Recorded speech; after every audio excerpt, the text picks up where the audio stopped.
Check one, two. Can you hear me? Check one, two.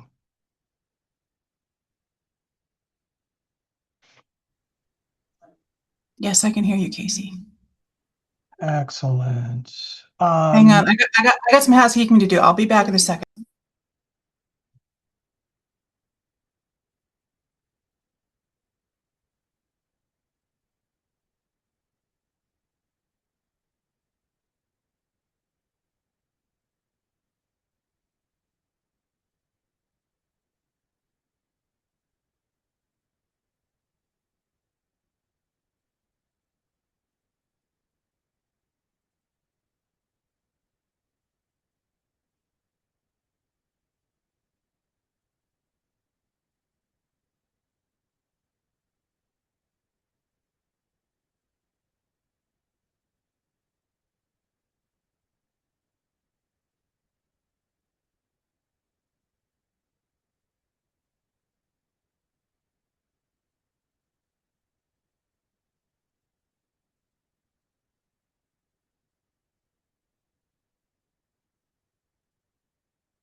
Morning. I just want to make sure people can hear me.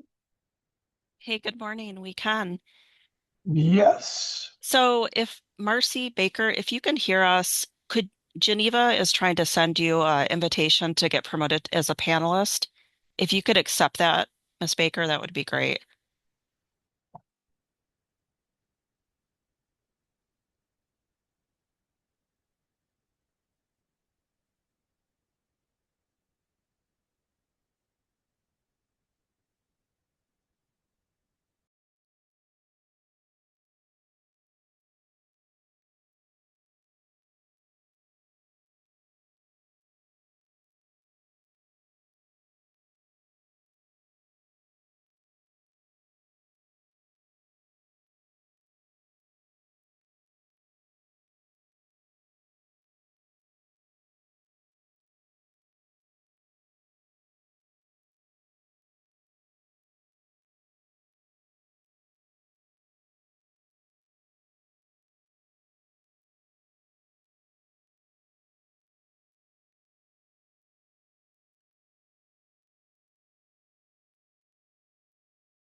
So, Miss Baker, don't decline the invitation to be a panelist. So, Miss Campitelli is trying to send you a link will pop up and say join as a panelist. If you could accept that and not decline, we can get you up on the screen.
So I see Miss Baker's name. I know, Miss Baker, if you want to test your audio, and I don't know if you're going to be turning your camera on.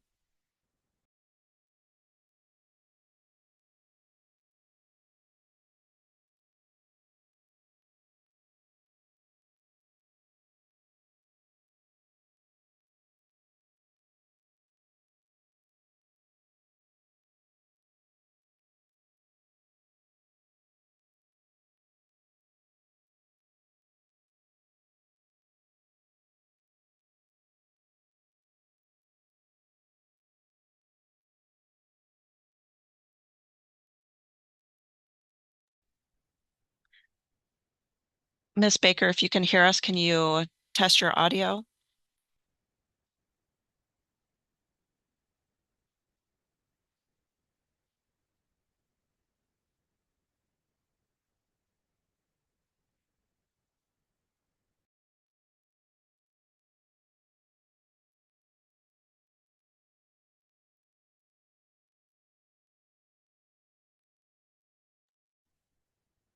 Ms. Baker, can you at least try the raise hand function so we can just see if you even have control over that?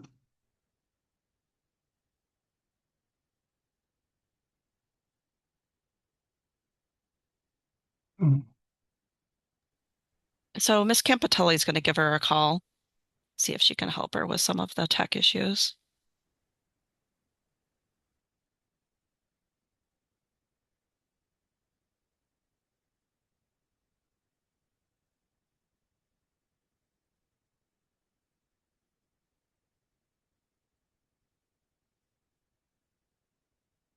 Okay, everyone. Well, if you're just joining us, um, you have arrived.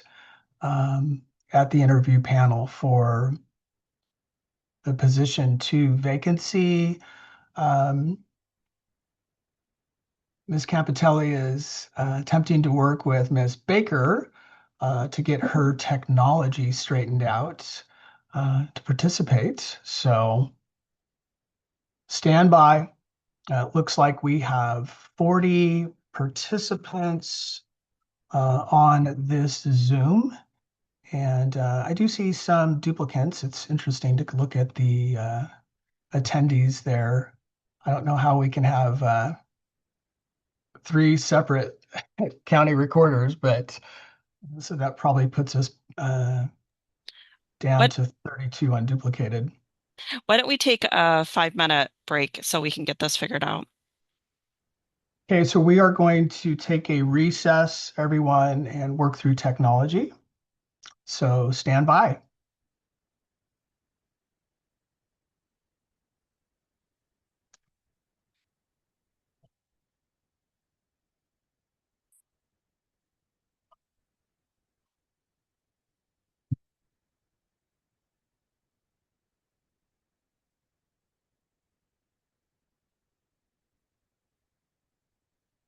Lucy Nash, I see that you have your hand raised there. We are in a recess at the moment, and I do not have the ability to control the meeting, so I can't unmute you for your question at the moment. So stand by.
Hey everyone, we are in recess as we're going through meeting technology here. And it looks like Ms. Baker was able to use the raise hand function, so it looks pretty promising that maybe she is getting some of these technology issues sorted out.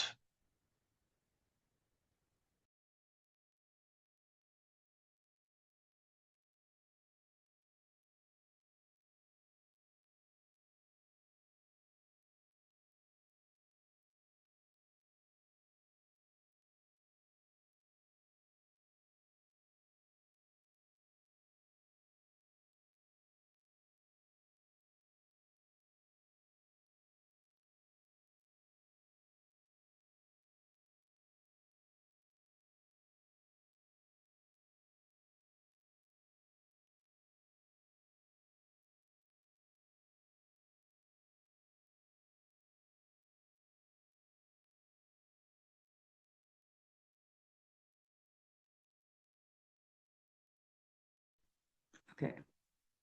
Just turned on my video and audio. Testing, testing. Yep, I can hear you, Ms. Baker. Okay, and my echo is gone. All right, I think I'm good. Thank you, Geneva. Okay. Yeah, after all these years, like Zoom still can be a challenge, right?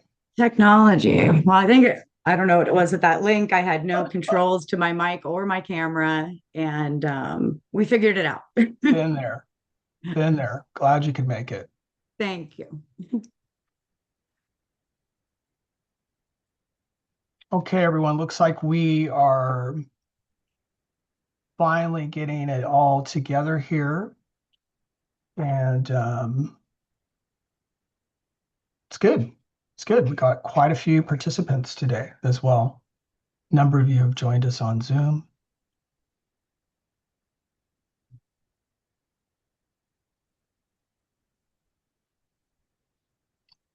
Okay, so Geneva? who's chairing this meeting? Um, oh, well, I thought I was under the assumption that I would be chairing this meeting, but Commissioner Yeah. Chuck, what's your take on this? Have at it. Your Okay. turn. All right. Good morning, everybody. Welcome to the Commissioner Position 2 interview panel. Marcy Baker is here with us, Kristen Dawn, and I do want to set some context for everyone today. Friday, and there's only two of you. um, we had withdrawals. So Friday, staff notified me, and I presume Commissioner Chuck was notified as well, that we had two withdrawals. So Matthew Harwell and is also Chris Chandler withdrew. Okay, so that leaves two of us, two of you, anyways. And I do think I want to make some introductory comments just to begin to the candidates. Thank you so much for your courage and willingness to be a county commissioner.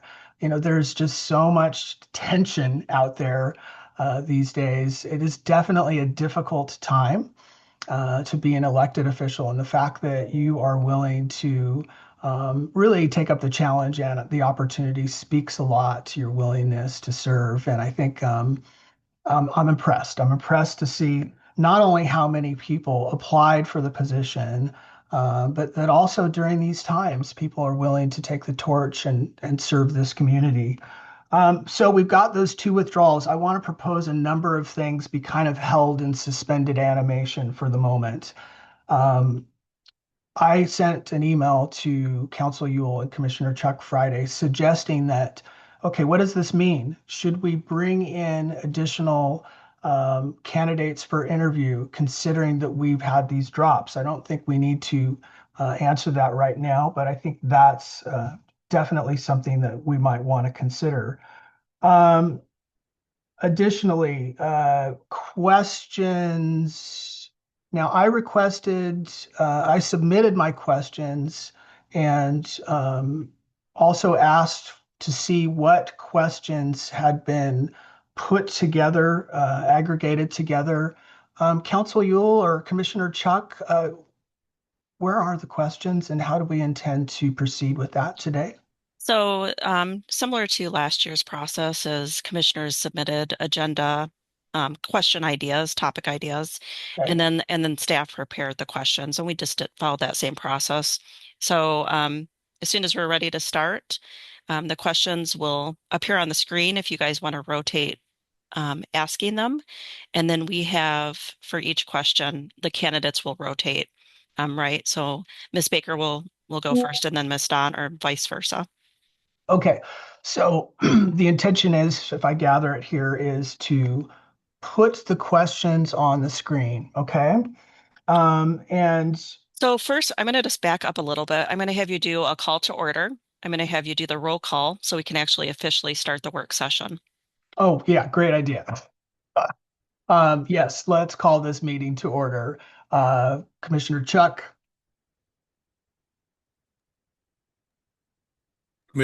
Commissioner Chuck present. okay, Commissioner Miller present. We constitute a quorum, so let's get back into it. Regarding the questions, okay, here is something I want to discuss. Um, I submitted questions. I asked for us to see what the aggregation of those questions were going to be. So I just want everyone to be certain that we need to have some breadth and depth here to ask additional questions. I certainly feel if not all of my questions were on, I'm going to be proposing additional questions. Okay. I think that's a good, equitable process. And so I have some here as well that I submitted. If I don't see them on the interview panel, I'd like to open that up. Commissioner Chuck, you as well. If you feel like some of the questions you have, please feel free to bring those up. So I'm Okay. going to let Commissioner Chuck and you and Commissioner Miller will both need to agree that that is the process that you want to use is questions that have not been vetted or looked at by staff. Again, Council Yule, explain. So Commissioner What are Chuck you and proposing? Commissioner Miller. So basically the process is the same as we followed at the last vacancy where staff prepared the questions. Okay. If you're proposing that commissioners are going to propose questions that have not been vetted, that's something that you guys both will need to have a discussion about and let me Okay. know how you want to proceed. So I would have that discussion, Commissioner Miller, with Commissioner Chuck. The preference, we have 12 questions that we proceed with those questions for the candidates. Okay, so I want everybody to be clear on my situation. The way I'm perceiving this here is I submitted a number of questions. I requested also to see what the questions were going to be for the candidates today. I did not receive any response from staff. I never got a chance to look at those questions. And I also want to say I proposed this previously months ago that we also go through the candidates' questions together openly, and we never did that. So, Commissioner Chuck, I move that we allow some latitude here to ask the candidates questions that are outside of whatever we're going to see on the screen, because obviously I've never even seen them before, despite requesting them. Is that something you will support, Commissioner Chuck? Before you make the motion, I'd like a moment to speak, if you mind. Yeah, please. Just so you know, the process we agreed to was what Council Yule has proposed.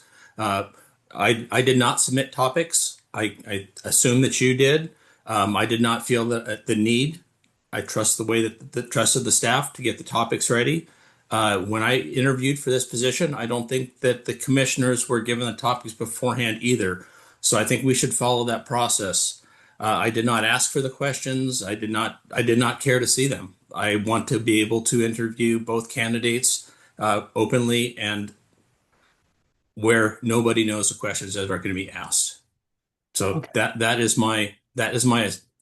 my belief, and that's how I wish to proceed. Okay. Commissioner Chuck, I just want you to know in your process as well, I also submitted questions in 2025. None of the questions that I proposed ever appeared on the candidate list in 2025 as well. So I think we should open it up. It sounds like you aren't going to agree to that. So I just want everybody to be aware of the questions you see today. Okay, were generated by staff, not by actual commissioners. And additionally, despite my requests to you, Commissioner Chuck, Council Yule, to see the questions, discuss them in advance, it wasn't facilitated. Okay, so So you wanted to if discuss the Commissioner questions at Chuck a meeting. isn't going to So the proceed in candidates the would actually motion, see the questions before they would do the interview. So when we discuss this at the meeting, the point, it is like an interview. Candidates don't see questions before they come to an interview.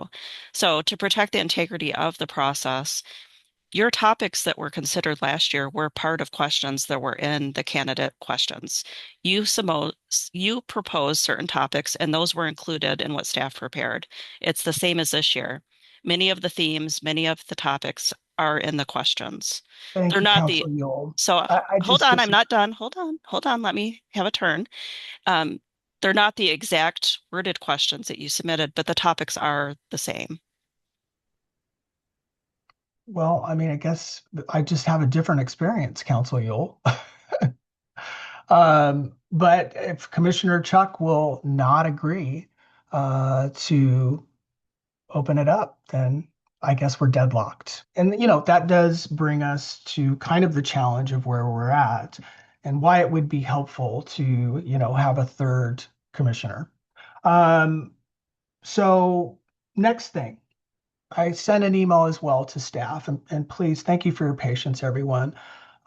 Talking about impartiality in the process. And I think that we need to just really be upfront with each other and recognize that we are 29 days away from the election process. Uh, you know, we started this in January, and when I made my selections, none of these candidates were running for office. Since then, many people have filed for office. Commissioner Chuck, what I want to discuss is that you and Ms. Dawn are out campaigning together on the same ticket. You have the same principle. And so my concern is that in fairness to the candidates, that this does create some dissonance. And again, I'm throwing this up here for a suspended animation. How do we, how does Marcy Baker, for example, feel about that situation? If you are endorsing Dawn, um, how does she know that she's going to be treated fairly? And I just propose to everyone that we can proceed with interviewing the candidates, but really maybe what we do is make the selection, wait until uh, the voters decides to give us some indication maybe of really how to make the selection process. This is really entangled. I know this is a little bit unusual. I don't think anyone necessarily anticipated it was going to go this way, but nevertheless, it has. So, Commissioner Chuck, your thoughts on that? Well, I would just say that I have not endorsed anybody in this campaign, Commissioner Miller, and we're here to interview the people here. Let's interview them, and then we will discuss it at the next meeting where we can make a decision. Commissioner Chuck, I would propose we proceed then as well, but that we open up the discussion later, okay, before we end the meeting and pursue it a little bit further. So, okay, that is kind of my housekeeping that I wanted to discuss with everyone. And I guess then we will move into our interviews. Is Ms. Campitelli running the meeting right now? She is. We have a hand raised, Chair. Yes, yes. Ms. Dawn, please. Okay, Commissioner Miller, I was hoping you could also explain to our audience, our constituents, that what this interim position is and how long it will serve, because I think there is confusion out there. So some Yeah. clarity about what this specific interview is for and what this position will do and the term. Thank you. Yeah, great question, Ms. Dawn. And I think there is a lot of confusion out there for everyone. To use a Ghostbusters analogy, don't cross the streams. Inevitably, two streams have crossed. So for everybody's benefit, um, uh, Commissioner Hall passed in January, and that left us with a vacancy in position two. So really, I think it was the 14th, we initiated discussion for an appointment process. This is the same process that appointed um, Commissioner Chuck. And what this constitutes is this position will fulfill the remaining term, that essentially that remaining 2 years for Commissioner Hall. So it is highly unusual right now as well to see three positions open. And I've had a lot of people be very confused about what is going on. They can't seem to separate the two different things that are happening. To make matters even more interesting, um, at the time we made the initial selections. Now, Ms. Dawn, I know you had filed. Um, Commissioner Chuck selected you and Harwell. Um, when I made my selections, nobody had filed yet. It was Baker and Chandler. And then since then, on the side of my selections, um, Michael Dewan, um, let's see, who else was it?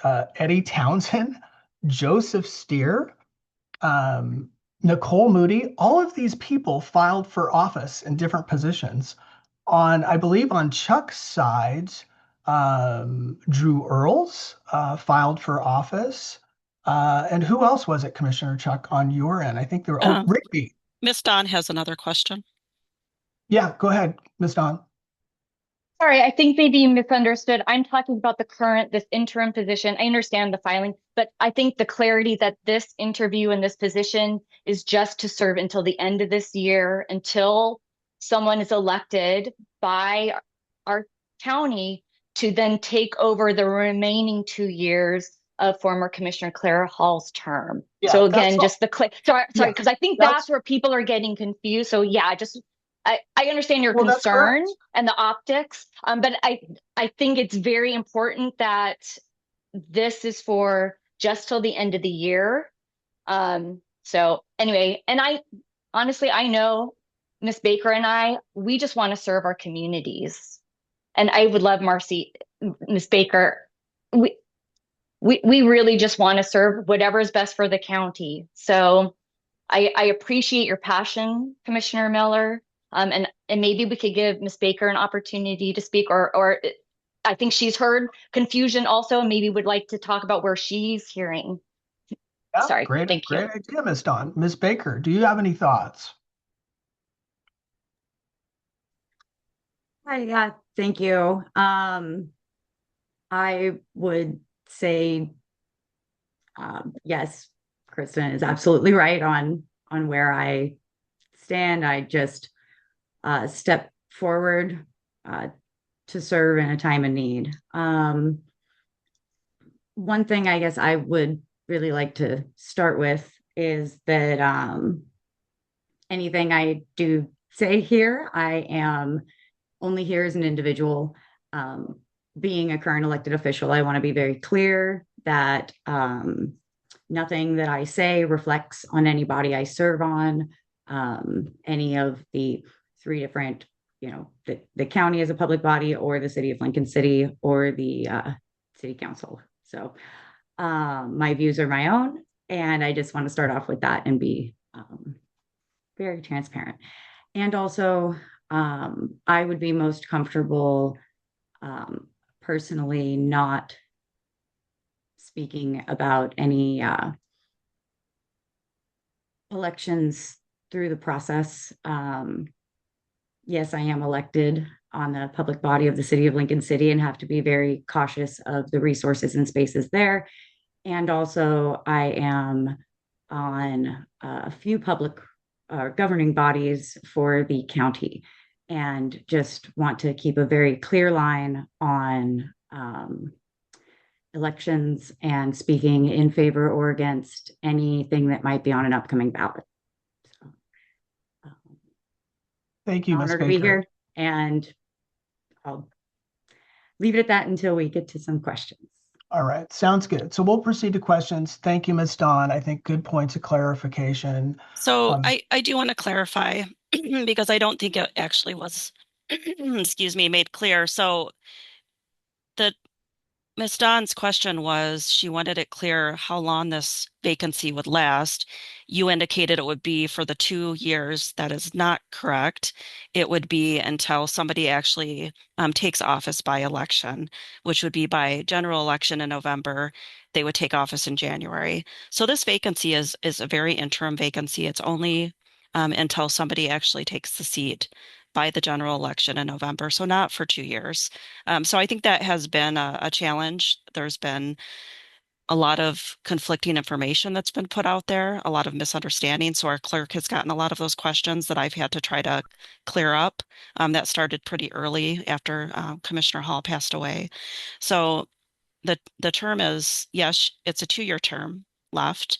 However, for this appointment, someone would just serve until January and somebody would take that seat by election. So I just want to Yep. make that clear. Yeah, thank you. Thank you, Council Yule. Yeah, the appointment is just until the end of the year, right? The election for position 2 is a 2-year position. Okay? So let's go ahead and pull up. Anybody else? Commissioner Chuck, candidates, anything else before we get started here? I'm ready to proceed with questions. It sounds like the 2 candidates are also. Okay. All right. Ms. Campitelli, click on, it looks like a tab there. Okay, we are going to start with Ms. Dawn, and it looks like, can you all see the screen too? Everybody clear on what's in front of us?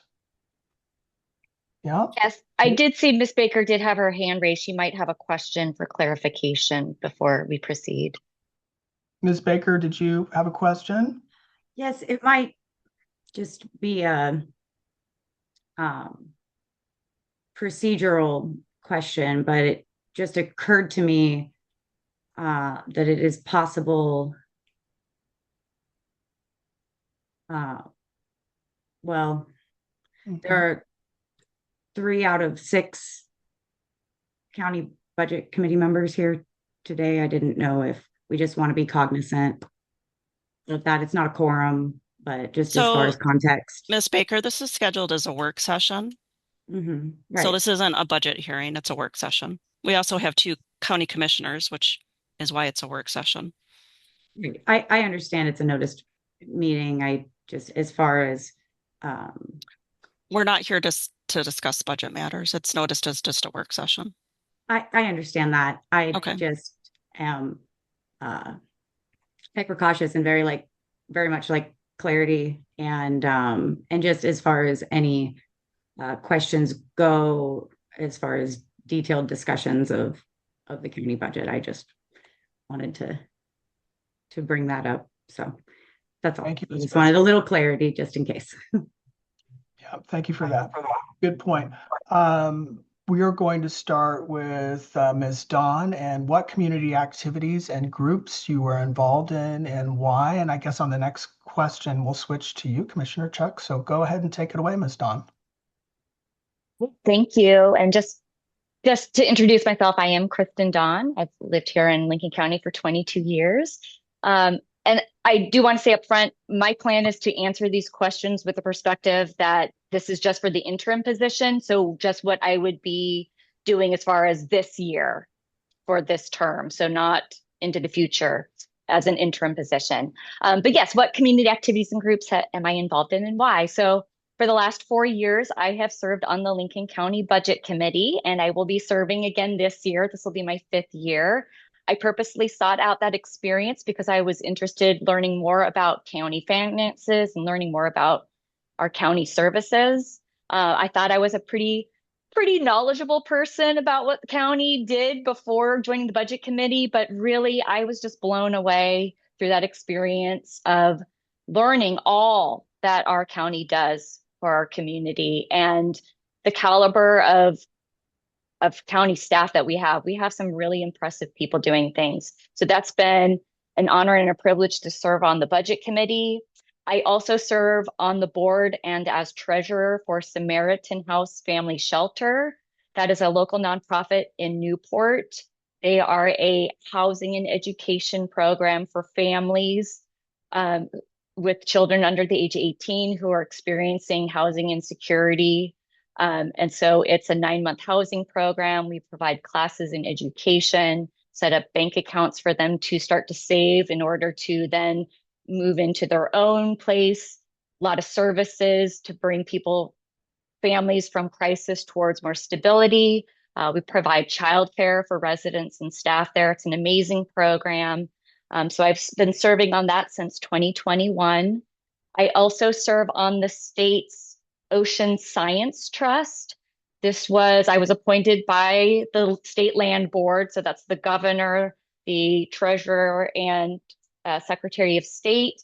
That trust was formed by the state legislature We raise funds through grants and funding from the state and federal sources to then grant out for scientific research. So ocean research that's of high interest to Oregonians. The idea is with better information, we can make more informed decisions about our ocean, about our coastal industries. So I serve on that with 4 other board members, and then Senator Anderson and Representative Gomberg also serve as non-voting members of that trust. So those are the 3 main current community activities I'm involved in. All right. Thank you very much, Ms. Dawn. Ms. Baker, switching over to you, what community activities and groups are you involved in and why? Yeah, thank you for the question. So, I think the simplest way to answer this would be that I stay connected with as many community groups as I possibly can. I have worked entrepreneurially through my business to create a spot that can be a community hub that can function in the community infrastructure to help build connection among small interest groups. I think that's where many of us find a sense of belonging. I think finding a sense of belonging is fundamentally why most people do participate in community activities and groups. I am a licensed co-starter facilitator.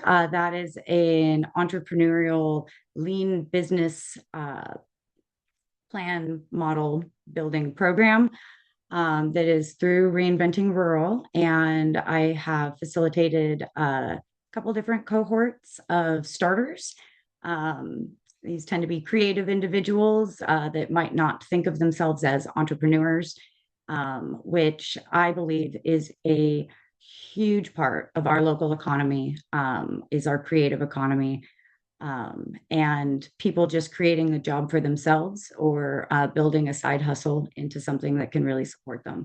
So I very much engage with anyone who has ideas of anything they want to create in the community. I really do my best to be an uplifter of that.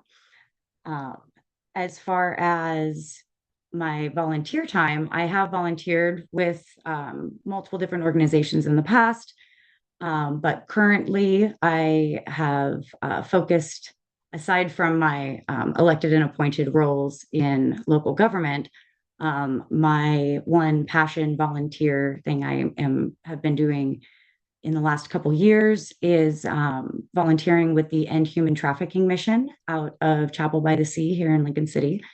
And I find that to be a very challenging topic to address.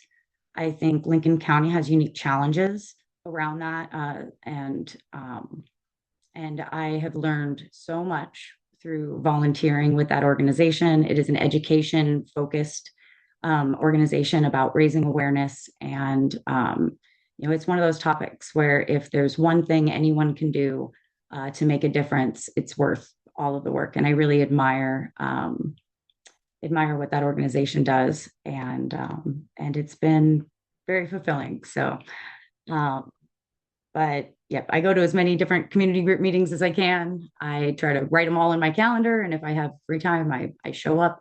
And that is what I've been doing as far as since I've been a representative of the community. And I think a connected community is a resilient community, and we function best when we know each other and care about each other.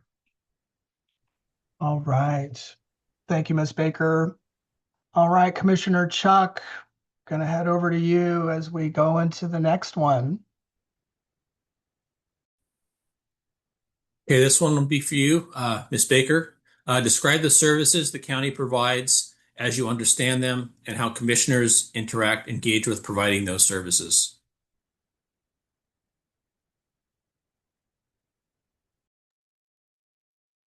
All right. Well, How long do I have to answer? Do we have a time We're frame we're open. No, to? you're fine. Take your Okay. time. Well, the county provides a lot of services. Um, Many of those are mandated by the state. Counties operate as extensions of the state in Oregon, and also provide are the taxing entity that provides the taxes to the other municipalities and special districts. And some of those would be public safety under multiple departments, all of the courts, and the DA, the sheriff's office, animal control. A lot falls under public safety. There is also, um, forest patrol for waste and many facets into those departments. We have emergency preparedness and response, the department that plans for when the worst happens and make sure that when it does, coordination happens. And the county is core in that communication factor of all the people that are directly responding to any emergencies that might occur. And that's going to vary based on the type of emergency. They also look at preventative planning, like natural hazard mitigation, and those plans, which all have addendums to them from the different municipalities, which the county coordinates. And so then, yes, crisis response, disaster coordination. Transportation is a big service that the county provides. I am on the I'm the North County user representative for the Lincoln County State Transportation Improvement Fund Advisory Committee, which is my favorite acronym of any of the committees that I'm on, but that I've participated in the work that group does of prioritizing the county transportation projects that are funded by the State Transportation Improvement Fund. And that's just one small piece of transportation. So we have unique transportation challenges in the county. And we work with, again, the municipalities in partnering to always be evaluating and improving the services that we're able to provide. So there's all the budgeting and administration that the county does. We have planning. Land use planning is huge. There's the permitting processes and keeping up with changes made at the state, addressing strategies for housing, lots of plans in planning. I started in planning 4 years on the planning commission in Lincoln City, and I loved the work that planning does. I very much have always felt it doesn't get enough of a spotlight, and it's not as boring as people say it is. Planning is the future, but it is a very big challenge. It impacts residents so much and our communities and what they look like today and moving forward. And economics, it ties to everything. Public works, infrastructure, roads, coordinating with water districts, understanding watershed protection, environmental conservation.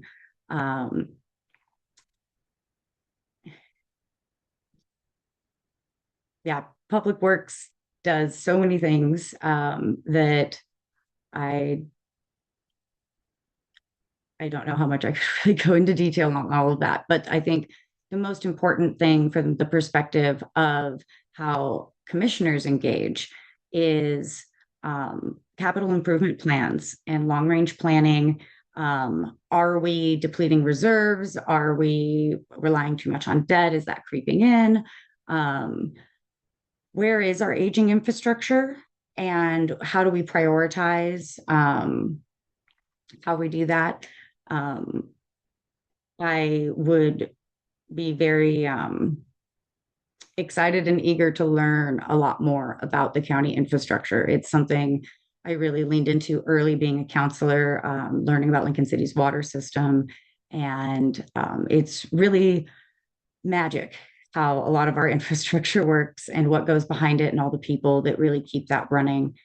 Um, we've got tourism stewardship or destination management. And how those partnerships work with the different destination management organizations within the county, for the county, regionally, and then with the state. And there's a lot of details and strategies that can go into that and how that can tie into our local businesses. Regulating our local businesses. We have health and human services, public health. Health and human services is a huge part of the county's responsibility and authority and budget, and behavioral health falls under that. Environmental health falls under that. Everyone who serves food is regulated by the county. And everyone who provides, any medical services. So ensuring that those services that we know between all of these different huge swath of services that the county provides. And I didn't even get to you can't get married without the county, you can't get divorced without the county.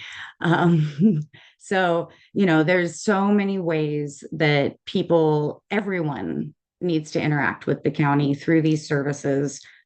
Customer service is a huge thing that the county does. So the commissioners just need to make sure the team is supported. I would prioritize morale at all costs. We are service providers, and one of the most unique things I think I would bring to the table and do bring to the table is a differentiation between service and hospitality. And hospitality is how you make people feel. And I think everyone should feel welcome in engaging with these services. And it's those types of overarching values that the commissioners should be engaging with and leading with from the top down, and listening to the people who are receiving those services on how they'd like them prioritized, and ensuring that our budget reflects our priorities. Because if the budget doesn't reflect the priorities, they're just words on paper.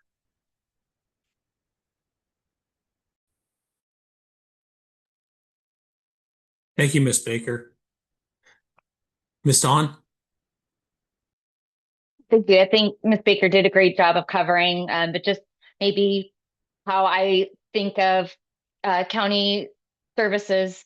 I think of health and human services. So, for instance, public health, primary care, behavioral health, our winter shelter, and our medical examiner, public works, roads, bridges, solid waste management, our county parks, which are very special to me, community justice, so including parole and juvenile services, planning and development, transit, our surveyor's office, and then there's the elected offices and the services they provide. So the sheriff, which is public safety, emergency management, the district attorney's office, our assessor, our treasurer, and our clerk's office, which is elections recordings and all those sort of records, including the Board of Commissioners records. So lots of services provided under each of these departments. Again, I was so blown away when I started serving on the budget committee of just learning more in depth about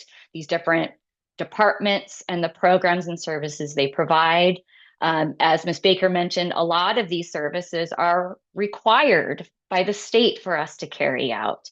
But how I see a commissioner interacting and engaging and providing these services is, number one, is serving as a liaison in the community, right? We have intimate knowledge of the services. So being out, when we're out in the community, letting people know about these services, make sure they understand what's available, how they could connect, listening to if there are room for improvement, bringing that back then to our county staff, to our department heads, to staff, right? It's a two-way. You can act as a conduit and a liaison between the community and the county.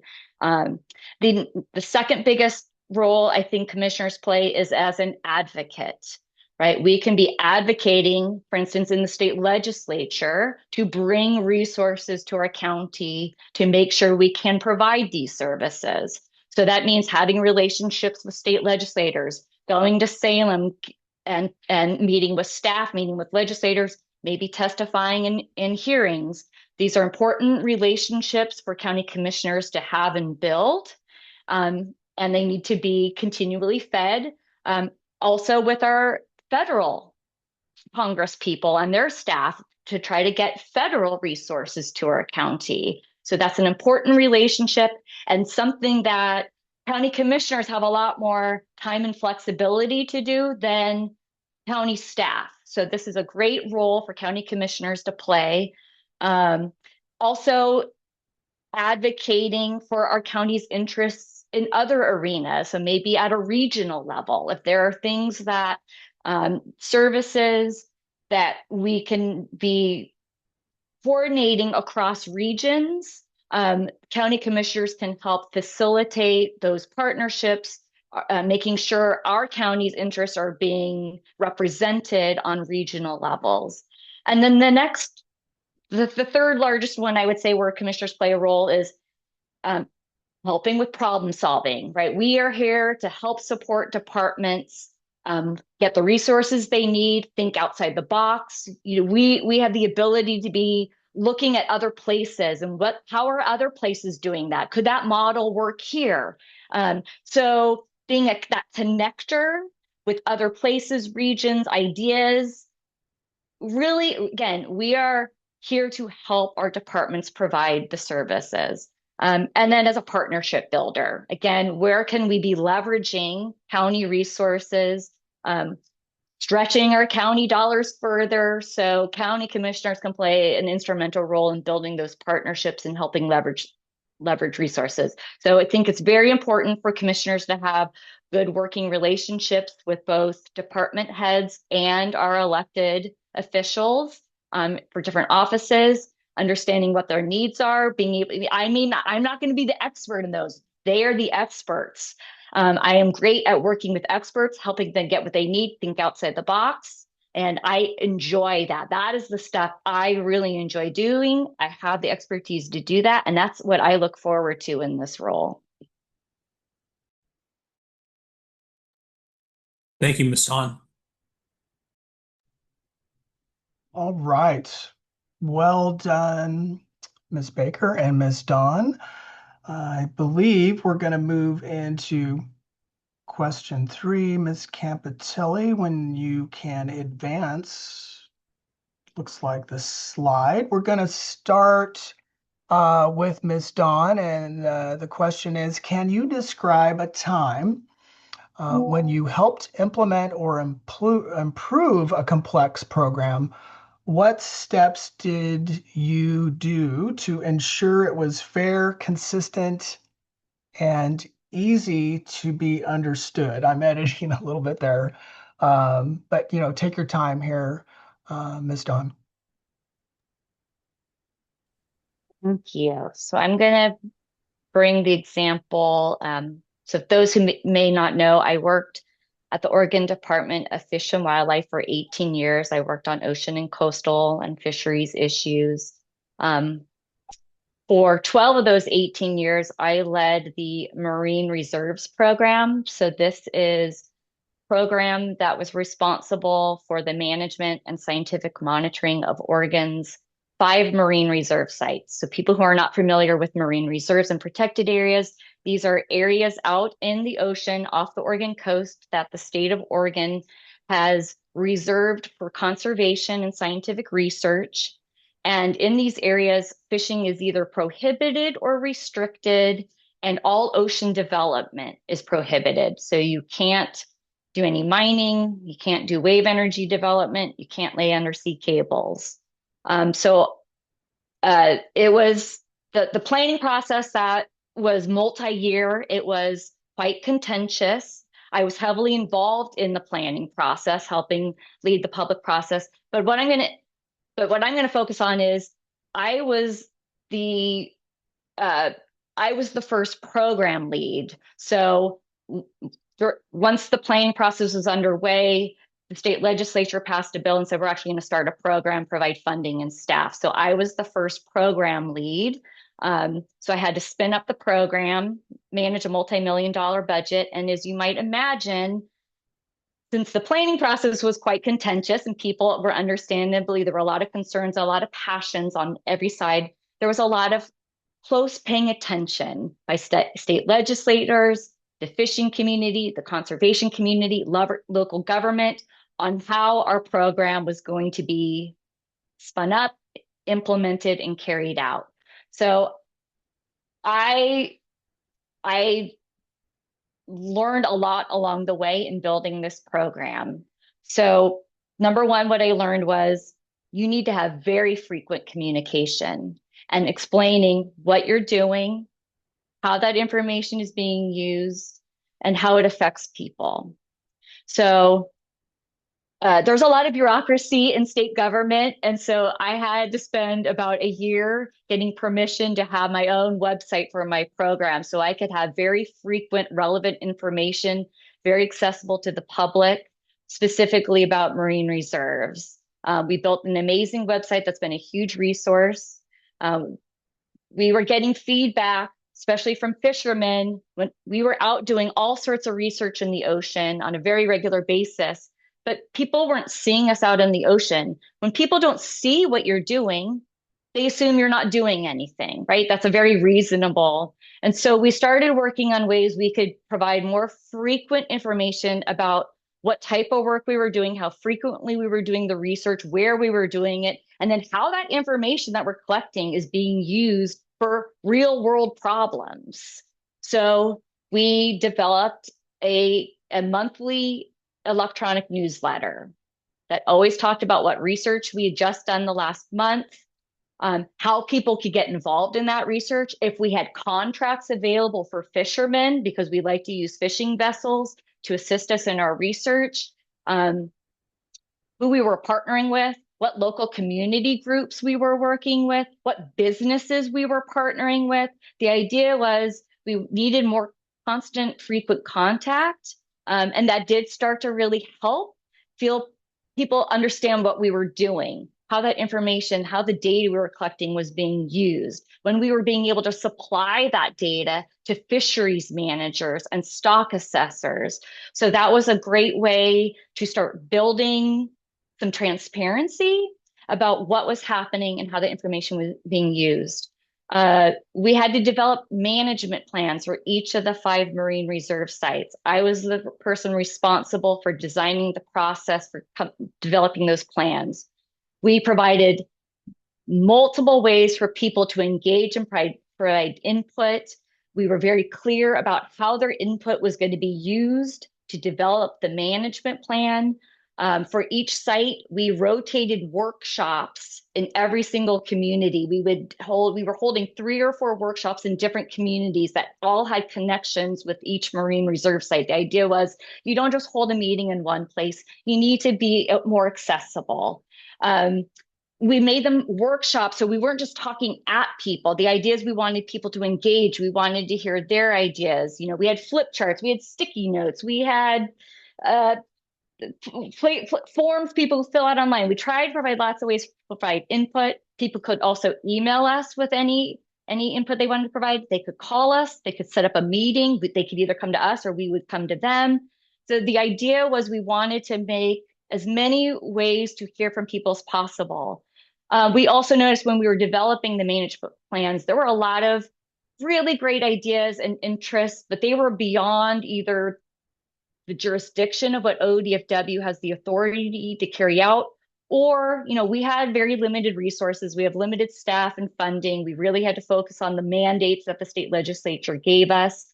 And so what we did was, but we thought we wanted these ideas and priorities within the communities to still be recognized and heard. So what we did was we carved out chapter in each management plan that was community priorities above and beyond what the agencies, ODFW and our management partners weren't going to be able to carry out. And the idea was by putting this in a formal state government document, we could attract additional funding for other people to carry out these. So maybe it would be a local community group. Maybe it's a local business because there were some economic development ideas around these. Maybe it's additional research that a scientist or a grad student could take on. So it allowed people to feel heard and their ideas valued. And again, these were all very complementary to what our agency was doing. So it wasn't like they were in conflict with the goals and objectives of Oregon's marine reserves. They were very complementary. Just when you have limited staff and funding and you have certain jurisdiction of things you can and can't do, we needed to carve out another place. So I think that was a very successful process. I would definitely use that as a model in other situations. I'm happy to share those best practices and lessons learned. You know, there's no process is perfect. There's always room for improvement, and you need to really tailor it to different communities. But I think those are good examples of my experiences, skills where I've done these things before, and yeah, happy to share those experiences with folks in more detail if interested. So thank you. Well, thank you very much, Ms. Dawn. Ms. Baker, yes, can you describe a time when you helped implement or improve a complex program? What steps did you take to ensure it was fair, consistent, and easy to understand? All right. Yeah. Thank you for this question. I will say that I feel I bring two distinctly different perspectives to this question. Specifically, there is a distinct difference between operating as a chief executive officer with sole discretionary decision making and sole responsibility to operational accountability and regulatory compliance. From being a part of a board or group that is looking at improving, assessing, evaluating, recommending to someone who is then going to implement. So starting with that distinction, I will say as an implementer, I have been an operator of businesses, and I would say I credit my success to creating a culture that people want to be a part of. You don't implement anything alone. I had a very strong handbook that led values first and value one-on-one engagement, and built a strong system of a one-on-one system to communicate shared goals only after asking listening questions first. And those were very open-ended. The relationships that are built are what determine how well any implementation happens. I have been solely responsible for all financial planning, budgeting, and budget execution, managing cash flows on a day-to-day basis in a tourism restaurant economy on the Oregon coast, including through the pandemic when I had 2 restaurants that I operated. And you want to talk about implementation of something complex? I don't. Yeah, we have all new commissioners now, but the state regulatory compliance that came out during the pandemic that was shifting and changing on a regular basis. Many companies had whole departments to keep track of those changes. And I navigate that by reaching out and building relationships with the regulators. I always call first if I have any questions. I think I've even demonstrated that through this process prior to the application. I am never afraid to call ahead and ask a question and start building that relationship with the regulator, because I believe they're there we're really part of a team, right? They're there to help make sure everything is done right.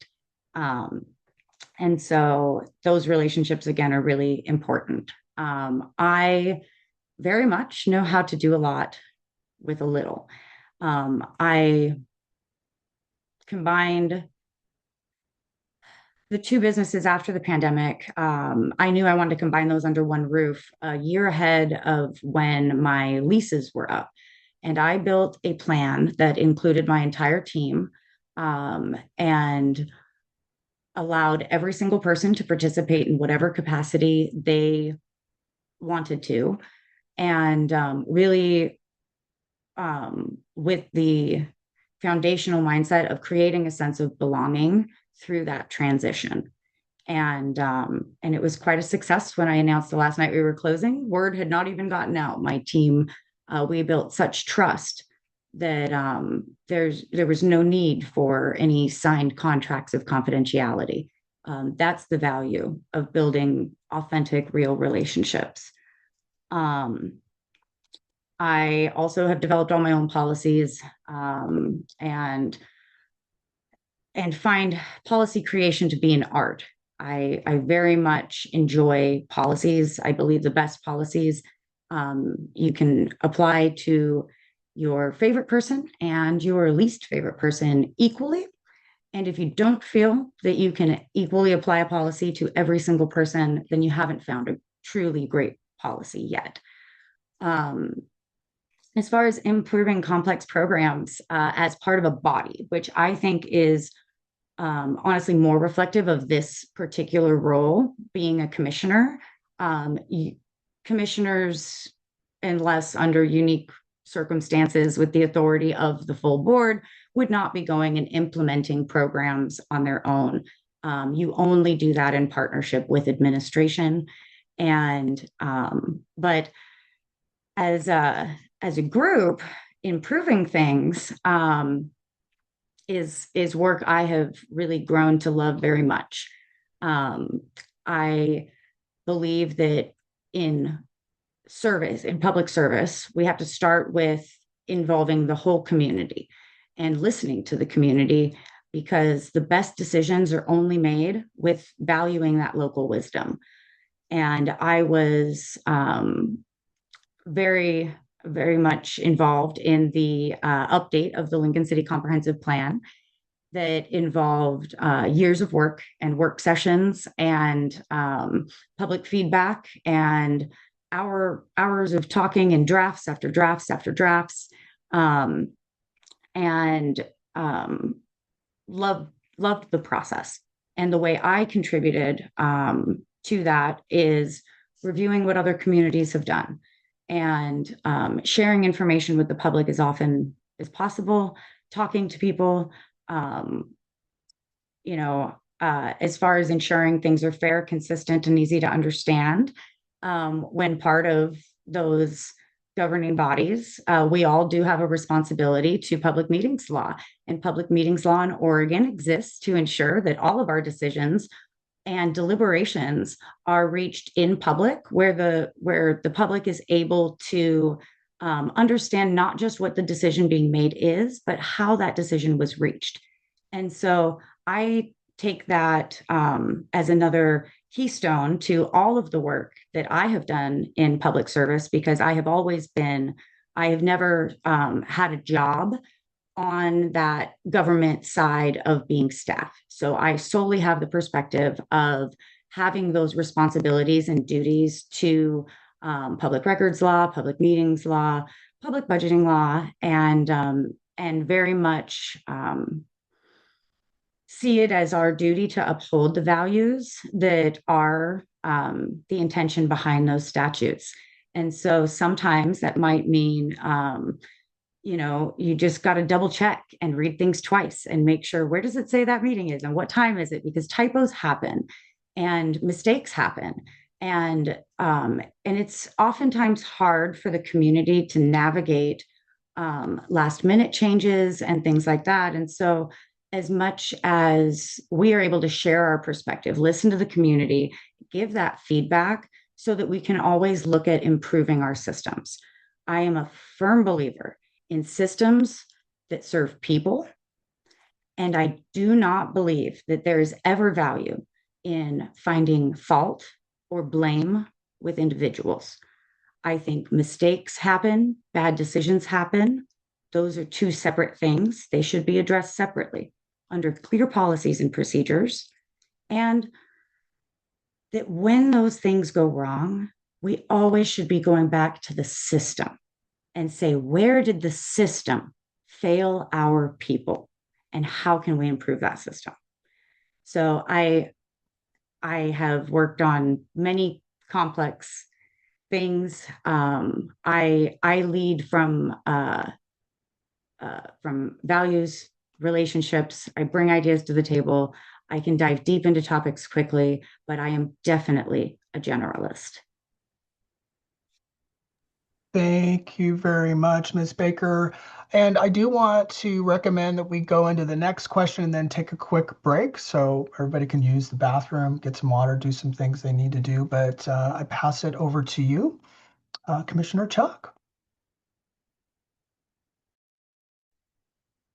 All right, Ms. Baker, this is going to be, you'll get to go first. We will go with the first part and then we will go with the second part.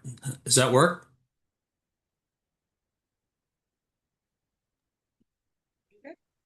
Yeah. All right. So the first part will be how do you evaluate whether a regulatory or licensing program is functioning effectively for both the public and staff?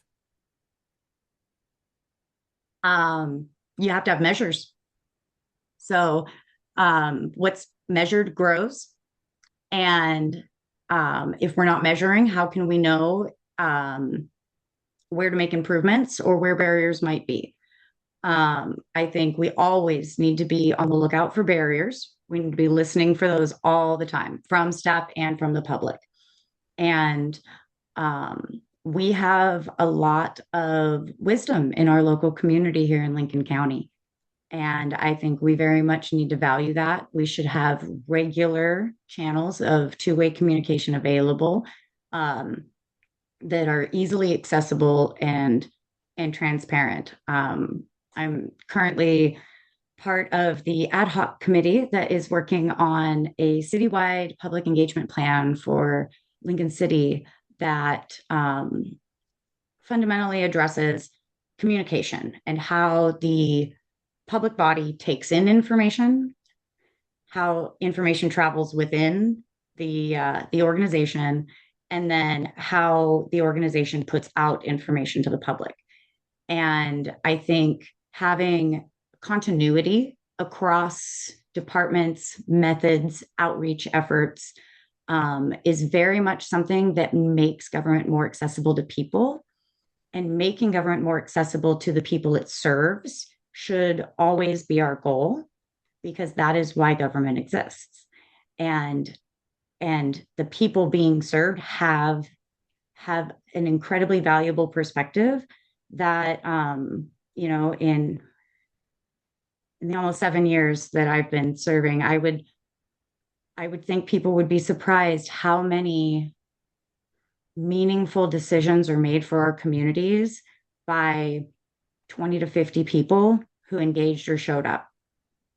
And I would love to see that change exponentially. So I would love to see pipelines of people feeling welcome and wanting to participate and feeling that their feedback really can improve our systems for the staff also who are living with these systems every day. And I think we all have worked with systems that aren't serving us and how much of a headache that can create. And I believe that work is too much and too big of a part of our lives when you're part of the workforce to be something that drains you or decreases your quality of life. For me, it is so fundamental that the people that are on the team doing the work want to show up every day. That was the very first question on my one-on-one was, how do you feel coming into work every day? And the second question was, how did you feel coming into work on your first day? And we should always be asking questions like that. And if it's not good, we got to find that barrier. Why? What's happening? We got to always be listening. That's leadership. Okay, and then we'll go to the second part. Do you believe Lincoln County's short-term licensing program is functioning effectively for the community? Why or why not?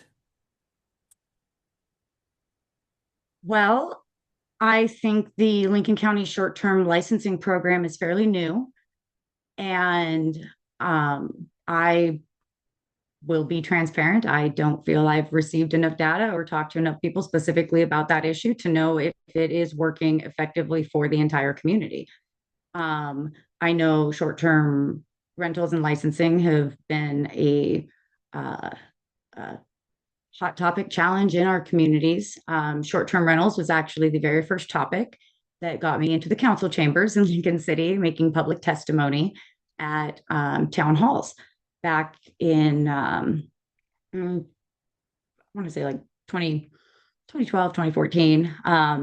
So Lincoln City has the highest concentration of short-term rentals. They adopted a similar limit model years ago. And it is something that was addressed in the comprehensive plan. So I very much feel familiar with what's going on in Lincoln City, but I would take what I know about what we've seen here over the last over 10 years of having a program and looking at, where can we learn from each other? I would want to talk to all the other cities and learn more about their specific programs, how their licensing works, how their regulation works, because that's always a big challenge. Is you can have rules, but if the regulatory stuff doesn't line up, the devil's in the details, right? You require a local contact, but what does that mean? Right? Does that mean that the local contact is a company with a business license that has remote employees that aren't in the time zone? And how long would it take? I've had people that are neighbors of these homes that are calling about an issue, and they say, well, if it was a serious issue, like how long would it take someone to actually show up here? And I think, we need to be listening and engaging with all the stakeholders. That includes property owners, neighbors, renters, visitors, people with licenses, people that want licenses, real estate agents, our land use folks, all of our public servants working in planning, all of the enforcement individuals, everyone that we can get, every single stakeholder we could get at the table to be regularly checking in on the program and say, and keep asking that question, right? Is this functioning effectively for the community? Because we did not get to this challenge overnight. We have to accept the reality of what the coast has been for the life cycle of homes. And I hear people all the time that move here, and the majority of them say, I came here all the time. My family had a home here, right? My grandparents had a home here. We would come here for family reunions. And a lot of times people own a home, have it as a short-term rental for a period of time, and that's how they're able to move here later and become a part of our community and enrich our community. So I think neighborhood quality is very important. That was a shift in direction that Lincoln City took with the new comprehensive plan goals, was not just to decrease short-term rentals, but to increase them in the appropriate areas, planning for the future and looking at commercial zones. And so I think by talking to all of our cities are very different. And they're all going to have different approaches and experiences, but our unincorporated areas are all speckled in between. And they're going to be different too. And so we need to make sure that we're talking to the people in those unincorporated areas that are impacted, and all the service providers, and making sure that we're maintaining balance, because short-term rentals are a very important part of our economy, and stewardship of our economy means taking care of what we already have before we start adding more that is unfamiliar. And so stewardship is all about having everything balanced and maintaining what we have and ensuring we don't cause harm to any of our stakeholders unless it were absolutely necessary. I'm a very, very do no harm approach individual and looking for wins everywhere we can. I'm always looking for a win-win. And if we can, I look for that third win. And I have ideas, right? I have ideas around short-term rentals, incentivize tying a long-term rental, dual use, add an ADU to be a short-term rental to where you live, um, or add an ADU to where the house is and create a long-term rental there. And guess what? We have an incentive for you because now we've created a housing unit tied to a short-term rental. And maybe that's a job for someone. I don't know. But that's what entrepreneurship is for. That's what private property rights are there for. We want to honor those things, but I think we need to incentivize what we want to see and not stop at containment.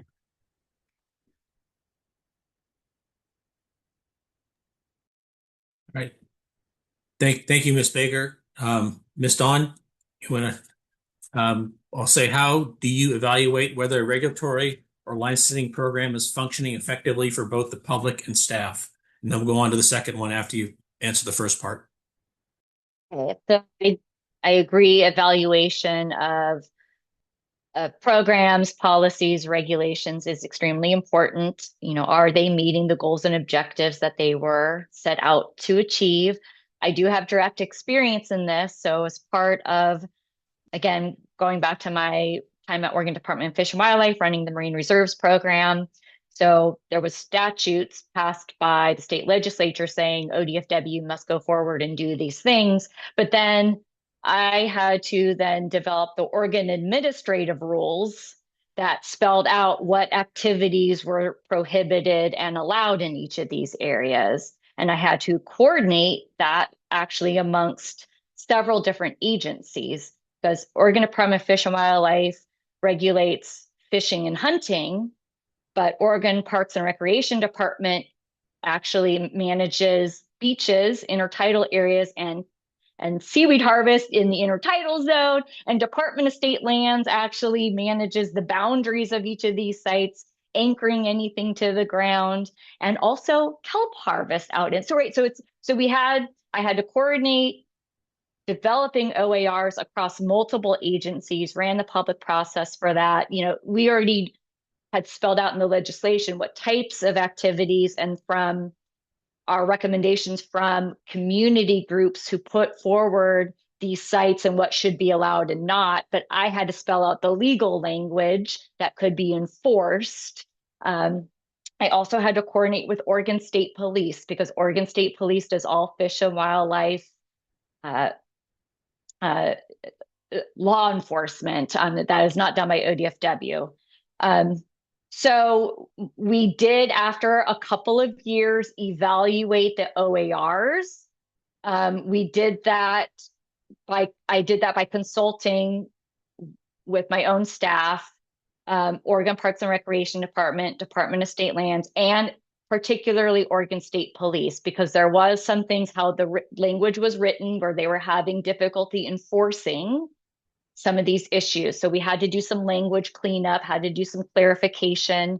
I also talked to my front office staff who had to answer a lot of the questions when people want to go fishing and we're like, what am I allowed to do and where?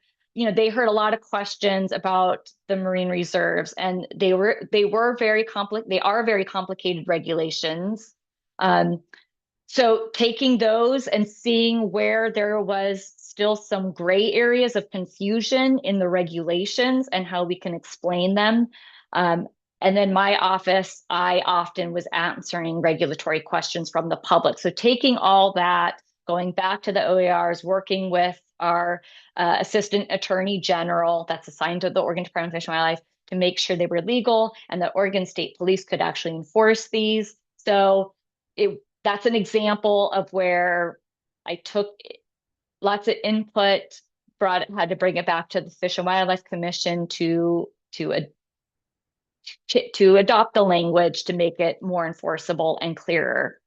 I also led a legislatively mandated evaluation of the Marine Reserves Program. After 10 years, we had to do an evaluation. So we did a huge report saying everything we did as far as scientific research, what have been the economic and social impacts from setting these areas aside as marine reserves, what sort of communications we did, how did we spend the funding. So we handed that program report to a third party university who then evaluated and gave a report to the legislature.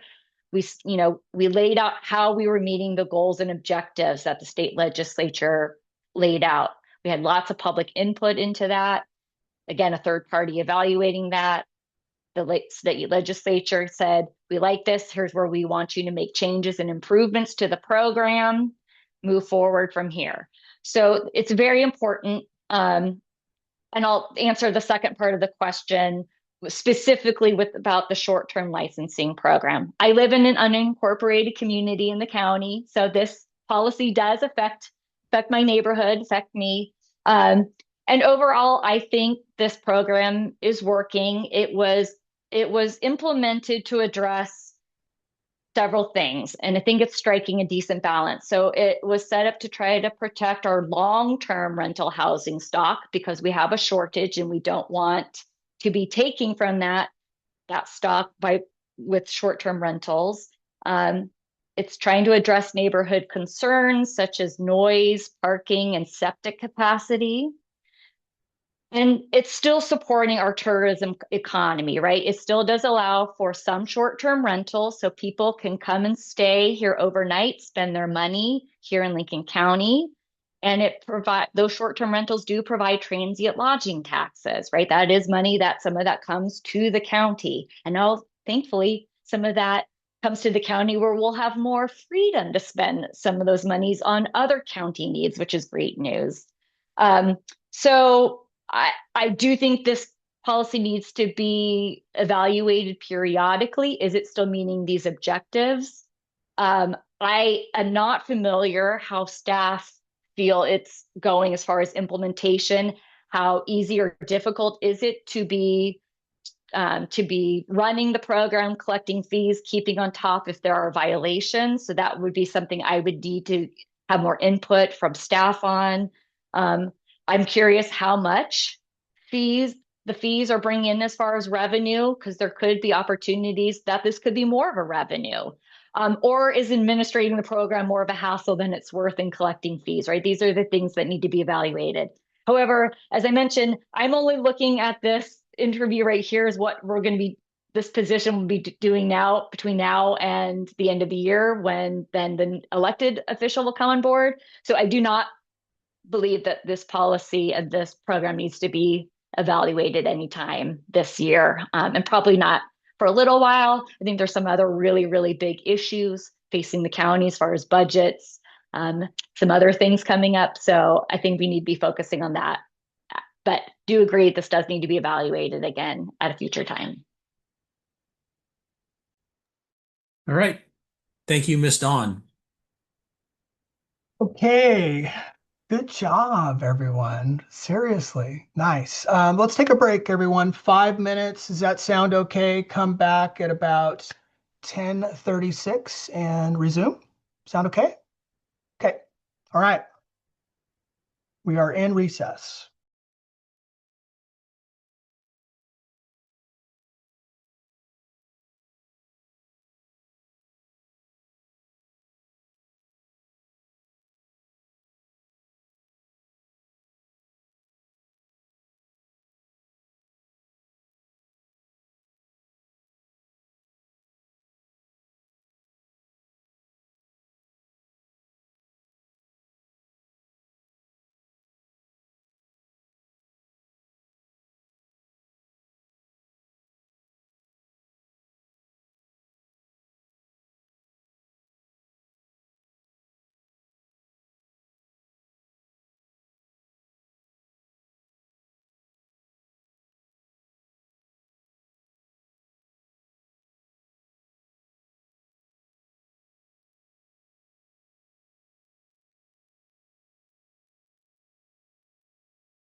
Okay, people are making their way back to the meeting. We've been in recess.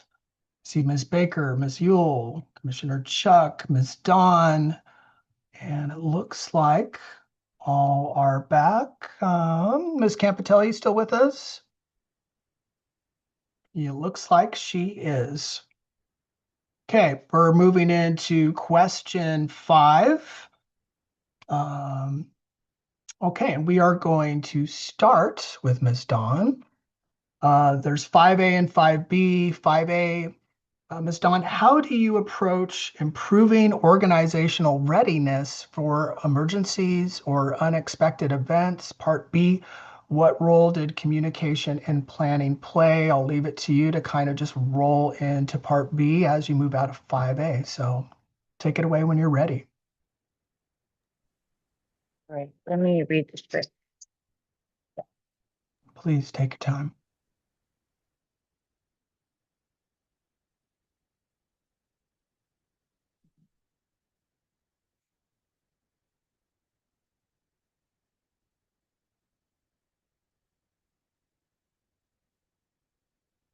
So one, I need to educate myself better about all the different I mean, I know there's the emergency management program, but there's a lot of interacting parts when an emergency happens of how then the county responds. So I do think that's somewhere I need to better educate myself and learn working with different staff to get up to speed on that. Um, so maybe not so much for emergencies, but organizational structure is very important to me, and important for effective and resilient responses and providing services. So I am someone who looks for improvements to organizations and effectiveness. So happy to help in those respects. I don't know. And I don't feel maybe I know enough about how the county is structured and the interactions to specifically say for emergencies in particular. But I can speak to what role I think a commissioner's plays in communication and planning. So again, county commissioner is a liaison in the community and using that platform to communicate how about emergency preparedness, about what plans are in place, what does happen when an emergency strikes, how do you get a hold of county staff, or what communications are available even during an emergency. So those sorts of things, being able to help communicate to people throughout the community, organizations, et cetera. I think that's one important role. And then other planning. I mean, certainly planning is a huge role. I mean, if we don't have a plan, then that creates chaos in an emergency situation. You know, I think there were certainly lessons learned after the fire that affected our community of what did and didn't work. And so, you know, now we are improving those plans on how we respond, what our communications, how do we start getting people relief afterwards. I would say another important role of a commissioner is once an emergency has occurred, and communities are trying to recover, is being that advocate of helping community members navigate the bureaucracy to get them the resources, to get back on their feet, to get back in their homes, et cetera. So I think that's an extremely important role that commissioners play. I am very good at navigating complex government bureaucracy. Sadly, that's a strength of mine. But that is really important because if you have just dealt with a major life-altering emergency, you do not have the bandwidth to try to figure out where do I even start to get the paperwork or the right people to talk to. So I think those again are really important for a county commissioner to play that role. And I'll leave that there. Okay. Thank you, Ms. Dawn. Ms. Baker, for you as well, how do you approach improving organizational readiness for emergencies or unexpected events? And then 5B, what role did communication and planning play? Whenever you're ready. Right. So, um, preparedness uh, is built prior to an emergency, not during it. I learned a lot through my personal experience in participating in immediate response and local efforts to the Echo Mountain fire that occurred in September of 2020. Um, and I think from the most important thing is to be familiar with the plans and know the chain of command at all times, not in a hypothetical context, but today, right now, if the ground starts shaking, who activates the EOC? And where, if every single person in that chain of command needs to know their place in it in that moment, right? Emergencies do not happen when we expect them. They tend to happen when we least expect them in the worst possible circumstances. We plan the best we can. And then I think most people with a career in emergency preparedness will tell you it never goes as planned. And we have to have those relationships and connections and communication to be able to adapt in the moment. And in emergencies, those chains of commands and hierarchies are incredibly important, and they'll vary based on the different types of emergencies. Um, we can be talking about natural emergencies that are environmental, right? Like a landslide or an earthquake. We'd be talking about the tsunami, right? But if we're talking about fires, this is different. If we're talking about power outages and ice storms, we have different entities involved. Another plan that I know has been being worked on is the debris management plan and the attempts that the county is working on to coordinate with all the different communities within the county on their debris management plans. Because after many emergencies, we're left with the after effects, and making sure that we know how we plan to deal with that is very important. It's like end of life planning, or when you're looking at any partnership or getting out of business, or, they're not the conversations that people really want to have when things are great, but they are so much more difficult when things are not. And so, leaning to the second end of this question, unexpected events, this could be when things go bad, right? This could be internal organizational processes, procedures. And when we have any type of process or procedure come up that doesn't get used all the time and maybe hasn't been used in a while. And so it's an unexpected event. And how do we ensure that we address that? Well, for me, it's proactive. It's the best way to do it is to have clarity ahead of time about all the potentialities of what may occur and to play through hypotheticals. Drills are great. I think, the it's all about creating a culture of preparedness, right? So that ties to a connected community being a resilient community. When the fires happened, there were immediately a lot of independent response efforts throughout North Lincoln County. And my business was one of them. And I identified a gap that nobody knew who was doing what.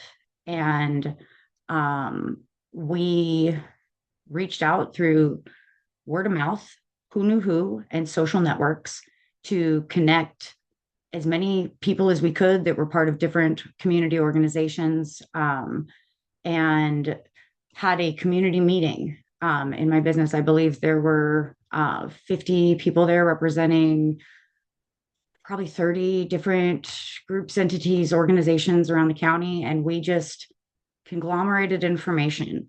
And that got sent to the county and eventually published on the county website. But so the county has this role of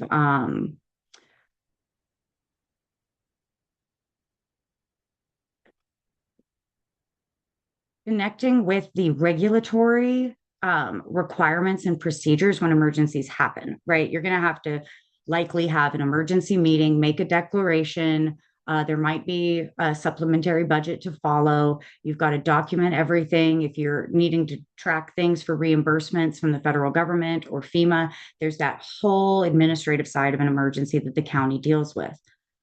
We saw that in Echo Mountain through the donation center that eventually was opened up at the mall location in Lincoln City. That was a partnership with another community entity. And those types of things take a little bit more time.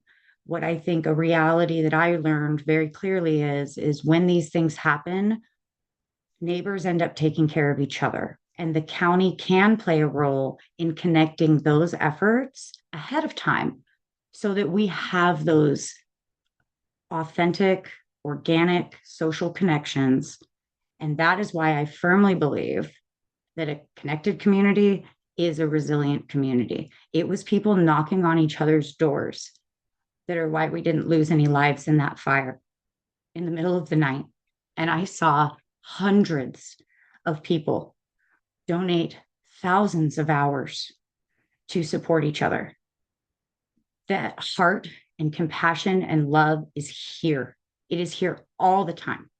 But emergencies really bring that out. And it's what gets humanity through the worst of times. And we have to lean into that as leaders with the county, because we have to be connecting down to those authentic efforts and real people impacted and neighbors helping each other, up to the state and federal, right? But then also across through that emergency operation plan of all the different agencies that and special districts and departments within the county, departments within other governments. And I think that would bring me to 5B, which is what role does communication and planning play? It's everything. You know, having those plans and communication, making sure the plans are updated, but not just updated plans.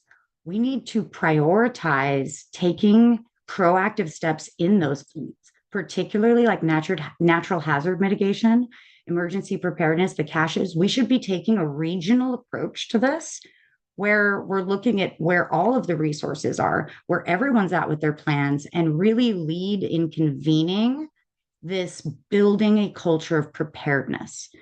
You know, how do we connect with our visitors? I don't know if any other municipalities do or if the county does, but Lincoln City passed an ordinance that requires the tsunami evacuation map to be posted in all lodging units years ago. And recently I've been working with community groups and sharing the idea of maybe expanding that to more of a preparedness flyer that goes beyond the tsunami map and includes other resources that are available, has maybe a way, it lets people know about Lincoln alerts, how they can connect to those. If we do have any tsunami sirens or drills or anything like that up here, it's always been a concern of like people hear sirens going off on Wednesday at 11 o'clock and they don't know what's going on. So when we have those types of response systems, it's very important to know who's controlling them, will they be activated, and then what are people going to do when they get that notification?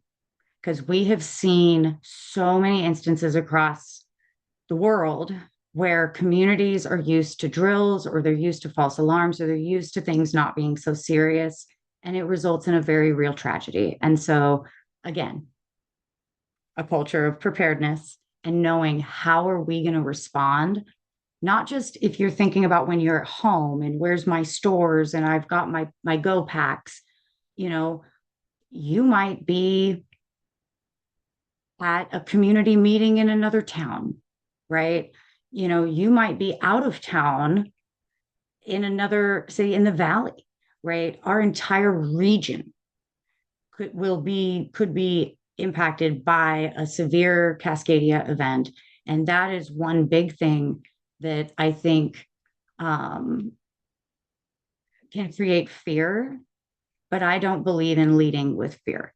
We have to lead with love and knowing that we are going to show up and take care of each other, and we can be as prepared as we can be. And so, building that community resiliency, I think food is often forgotten. We think about transportation, but what are we going to eat? And how can we build and maximize our local food production and economies in ways that ties to economic vitality, emergency preparedness, community resiliency, and maximizing the resources that we really have available to us in our community so that we can take care of our own. All right. Thank you very much. Thank you both. All right, Commissioner Chuck. All right. Marcy, you're up first on this one. Can you please describe your working with multi-agency or community partners to address complex human service issues and what strategies helped you collaborate effectively?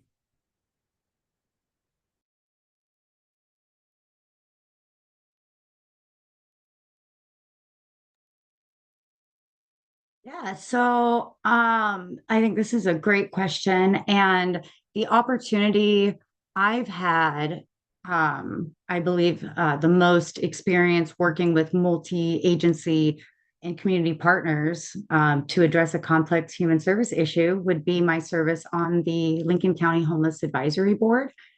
Um, I I have personally been, really involved in housing strategies in Lincoln City as a city councilor and also on the planning commission before that. Lincoln City has been very innovative in programs and partnerships and approaching solutions through multiple agencies. And so I've had a role in the body on that. But personally, I have been tuned in to the county efforts since Commissioner Hall reached out to service providers when the House Bill 4123 was made available.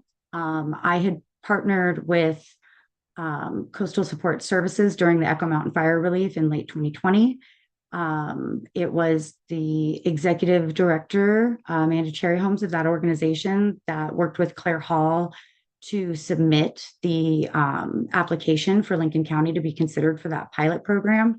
And I was personally involved because Amanda worked for me at the time, and we were friends. And I am very passionate about homelessness efforts and finding local solutions, and was very intrigued by the opportunity that the state had provided to do pilot experimental program. And so I was in the loop when Lincoln County was awarded that. And I followed the work from the beginning when LC Hub started their work in 2023. I joined council in 2024 and was eager to be involved, and had the opportunity to be the alternate during Council President Judy Casper's tenure on LCHAB. And to her credit, she'd never missed a meeting, I don't think. And I was able to learn a lot from her as well on the work that had been done so far. And I attended meetings from then. I have been the Lincoln City representative starting in 2025, last year. And just being able to observe and be a part of that work and get to know the team. I have built connections and relationships with as many people as I can that are doing the work. I regularly keep in touch with the county shelter manager, and just to stay in tune with what we're seeing and what the needs are in the community, and what what's really happening, boots on the ground. I personally have um, I've personally made a lot of food, given away a lot of food. I participate in as many ways as I can, but the work that the board that is addressing this in Lincoln County is doing is um, it is work that potentially is setting an example of regional, locally informed collaboration that could be a model for other communities. And Commissioner Hall was so dedicated to these efforts. I worked alongside her. She was the chair or co-chair during the time I was there. And honestly, this particular effort was a very large factor in my choosing to apply for this vacancy. I believe an opportunity for continuity in this work is and having and the unique role the commissioners can play in executing some of these strategies. There's a whole board that's addressing this on its own, but the county has a unique role in we're not just the convener, but also a service provider. And we can be looking at how our services are executed, how they're working, and how they're impacting. So we have this multifaceted role as the county in addressing this regional effort. I think that the commission should be playing an active and engaged role in ensuring that we're prioritizing and supporting the work that's being done and having discussions around these things, how the county can specifically play a larger role. And yes, commissioners have that ability to advocate and convene. And I think that is one of the big things that we can be doing is sharing these newsletters coming out, reading the reports that are being done, staying up to date on all the changes being made with the state, and working with the staff that is administering these programs and creating things like the new resource guide that is available and making sure we pass those along. I took the hand copy I got and I went straight to the city recorder's office and dropped it off and said, I'm sure y'all know where this would be best. And just being that bridge of communication so that people know when new resources are available. I think the strategies that help me collaborate effectively are knowing people and listening to people and speaking with people with lived experience on a regular basis through my work and my businesses in the district that I'm in. I have a lot of opportunities to engage with folks that might be transient in our community or unhoused and really understand, and also people trying to navigate our transportation system. There's overlap there. And so just being a bridge really between and a supporter. So where there are priorities that tie to the commission, we should really be making sure that we are playing a very active, intentional role in making those things happen. Because I have talked to people who have worked in public service, not specifically around this issue, but that work on plans and collaborative multi-agency projects. And one of the facts of our government is leadership can change, and it does change. And sometimes it's elected leadership, sometimes it's administrative leadership. But there are times that things get worked on for a very long time, and the people working on them, they don't feel seen, they don't feel valued, and they don't have a lot of light shown on the amazing work that they're doing. And I believe that that is a strategy that I bring to the table, is championing the people who are really doing the work and finding the unique position that I might be in to support them.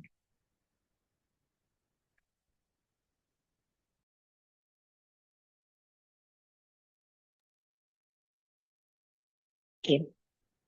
So I would point that my experience working with multi-agency or community partners for human services issues, it revolves around my serving on the board for Samaritan House Family Shelter.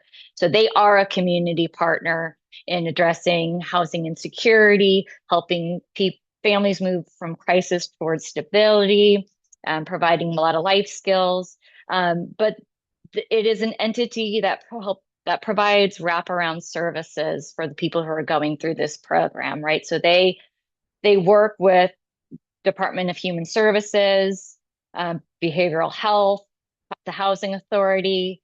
They've sought input from early childhood learning and development through the Oregon Coast Community College when we were spinning up a child care program for residents and staff of Samaritan House. They connect people with community justice, right? These wraparound services that require multi-agency partnerships and people working together, because not one entity can do all these things to help people move from crisis towards stability. So while I am not responsible for doing those things, that is the amazing staff at Samaritan House Family Shelter. It has helped me learn in the human services realm of how that works. So I think that's been a great model and a great learning experience. And I see those staff building relationships, so it's consistently working with different people, partners, figuring out where with partners you can leverage each other's resources and build on and use each other's strengths, and looking for win-win situations. So that's for regarding health and human services. Outside of health and human services, I have extensive experience working with multi-agency and community partners, especially with my time at the Oregon Department of Fish and Wildlife. I mentioned our agency for the marine reserves process. We were the lead agency, but we shared jurisdiction with multiple agencies, including Oregon Parks and Recreation Department, Department of State Land. We also had to coordinate with the Department of Land Conservation and Development. And then, as I mentioned, Oregon State Police did our enforcement of the fish and wildlife laws. So right there, that's multi-agencies I was regularly working with, also working with the state legislature and the governor's office. We worked with local community groups here in Lincoln County.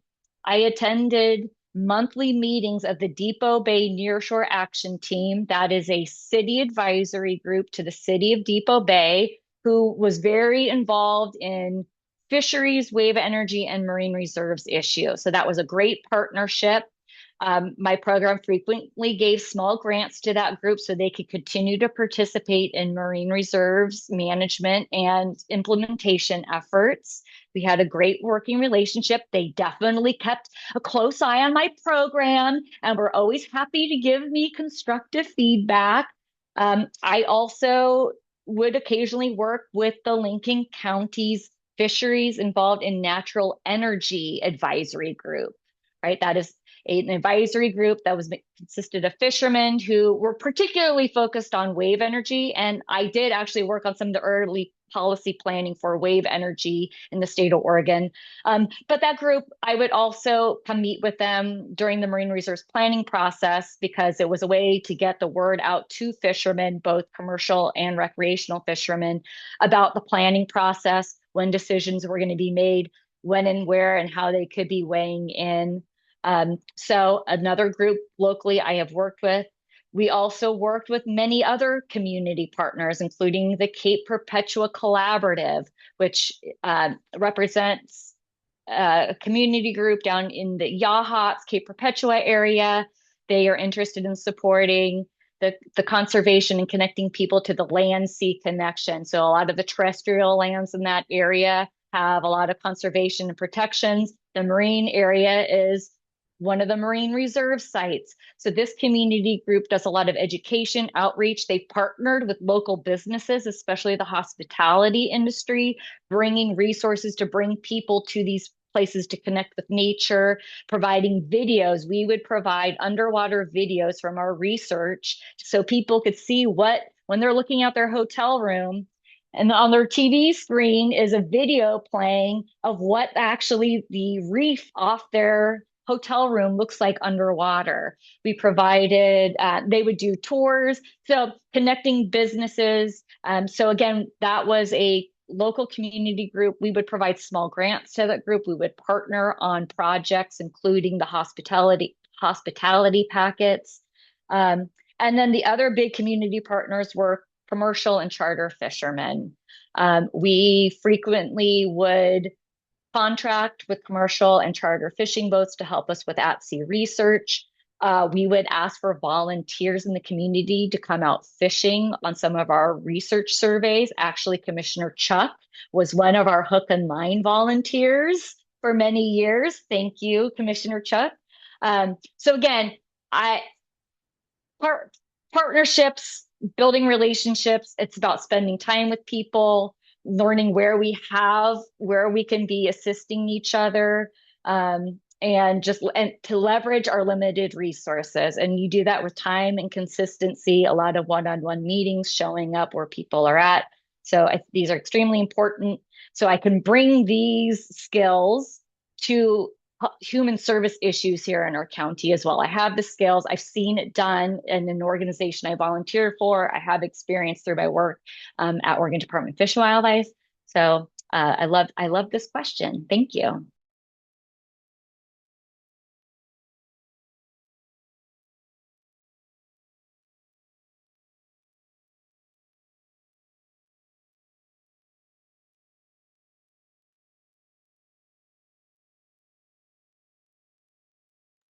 Hey, if anyone at any point in time needs a break, just let me know. Let us know. So we're moving on to the next question. And we're going to start with Ms. Dawn on this one. Number 7, share an example of how you have balanced competing priorities within a limited budget. Lots of experience doing this. Again, at the Oregon Department of Fish and Wildlife for 12 years, ran the Marine Reserves program. So I was the program administrator, which meant I oversaw the budget. I had several programs within my program. So I had a marine ecology science team that was in charge of doing the research out in the ocean. I had a social scientist who was doing economics and social science research to understand how these areas were impacting people, communities, and local and state economy. I had a communications person, and then I was in charge of management and all program administration. So I managed a $1.8 million program budget. Most of that was provided by state general fund, so your taxpayer dollars. Thank you. But I also occasionally had other state fund types, often had one or multiple grants. They might be from private entities or federal grants. So different types of money can only be used for certain things. General fund had a lot more freedom, but especially grant funds can only be used for specific purposes. So complex government budget, for a program. But so the state operates on 2-year budget cycles, biennia. So out of the 6 biennia that I managed the program, only one biennia did I actually have a complete budget and complete staff. Every other biennia, I either had a furlough, a hiring freeze, or a significant budget cut to my program, sometimes more than 25% of my budget, and sometimes fairly late in the biennia. So I am a mastermind of, at least for my program, where we had to get creative and where we had to set priorities. So I always held some money in reserve for contingency. So I always had a buffer, which was helpful. I always looked at what are the mandates that the state legislature said we absolutely have to do. And I have a little bit of flexibility. I could delay maybe a research project for a year, right? I could shift timing of certain projects or things that we do. So we would look at that. Um, we would look at what might we be able to get funding for? Which of these things we have to provide is maybe a sexy topic right now where there's a lot of grant opportunities available. If we think we might have a good chance of getting a grant, maybe we could then use some of that money to shift over to this other area that we still have to do, but and take a risk, a little bit of a risk that we think we'll be able to complete this other project or service with some grant funding. So that's some like creative ways we navigated that. The reality was sometimes we had to cut things, and there were things that people really cared about or thought were really important. And so whenever we had to cut something, we would be very clear, very clear communication, what was cut, for how long, is this permanent or a temporary, and why, right? What, where, why? That helps. That still makes it painful for people. We did have to we had to have a lot of hiring freezes or unfilled vacancies. A lot of times that was how we were filling, was holding un you know positions vacant to recoup those, because personnel so important, but also cost money, quite a bit of money. So I have I have methods. Again, what's mandated, what we think, where might we be able to move some money around when we think we might be able to fill some of that money with other funding sources. Um, I love thinking of ways to diversify funding portfolios.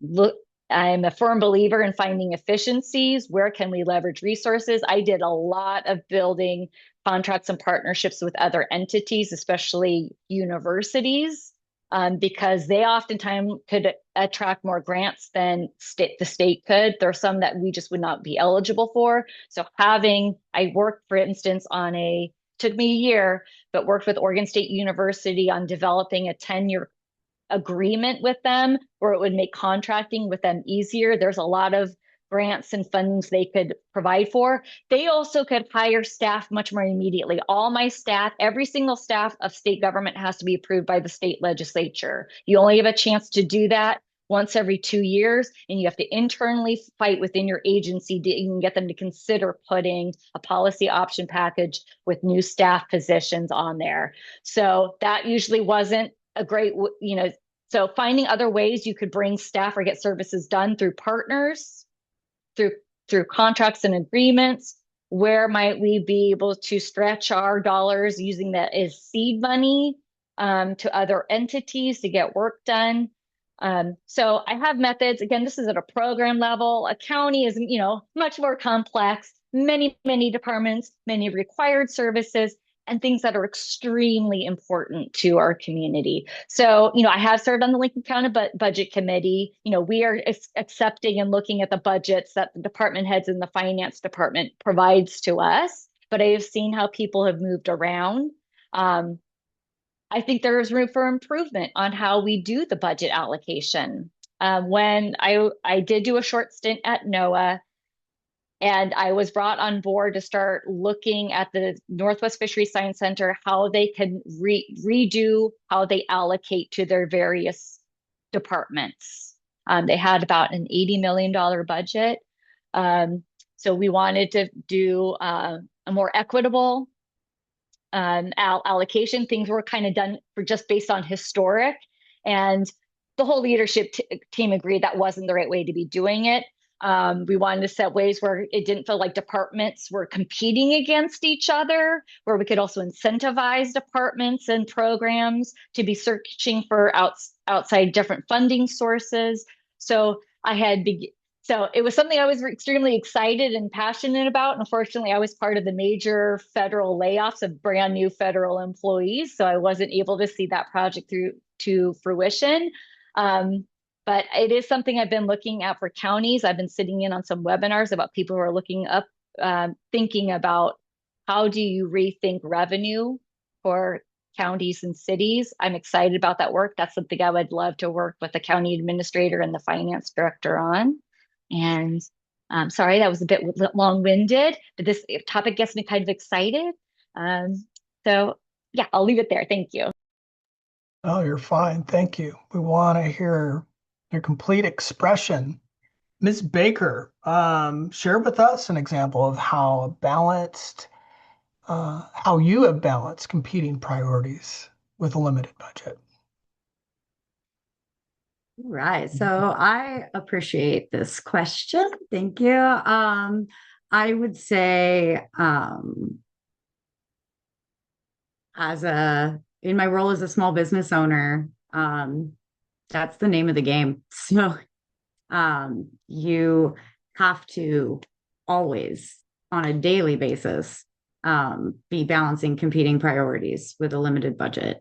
I think that is one of the big commonalities that I have found, is something I really love about local government. Is it's kind of the name of the game with local government as well. Local government has a limited budget. That limited budget is predominantly from the taxpayers, whether it's local taxpayers paying their property taxes here, transient lodging tax, or taxes paid at the state or federal level that end up coming back to us through grants or other revenue streams. But always remembering that it's limited. So to start off, my approach first involves starting with good numbers. So you have to know that the numbers that you're looking at are accurate and that they are a present depiction of the resources that you're working with. And you need to be able to keep a pulse on your resources. So oftentimes that'll be referred to as cash flow. How much do I have today? How much will I have tomorrow? What needs paid in the next week? How much do we have before then? Having those systems to where you can keep the pulse on what those limited resources might be and how they fluctuate and when there might be more or when there might be less. Having key performance indicators and measures of how we're doing around goals and priorities and where we're spending, and specifically on financials. Yes, each individual program that is financed needs to also have their own KPIs and measures that can then be used in evaluation. But having those financial ones is very important. Like what is our,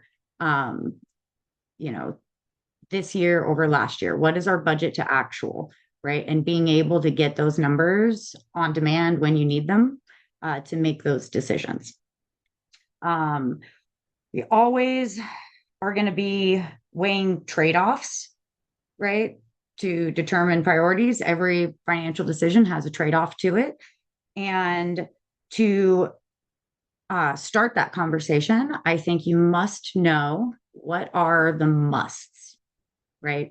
Someone once told me that in government, there are things you must do, things you should do, and things you would like to do. And I think we need to know clearly when we're weighing a limited budget, what falls into which bucket. And we need to know what our non-negotiables are. So those are the things that you cannot compromise on. Oftentimes, these are tied to regulatory compliance, and sometimes basic services of, we need to know exactly where a system breaks if it's not supported. We need to look at efficiency.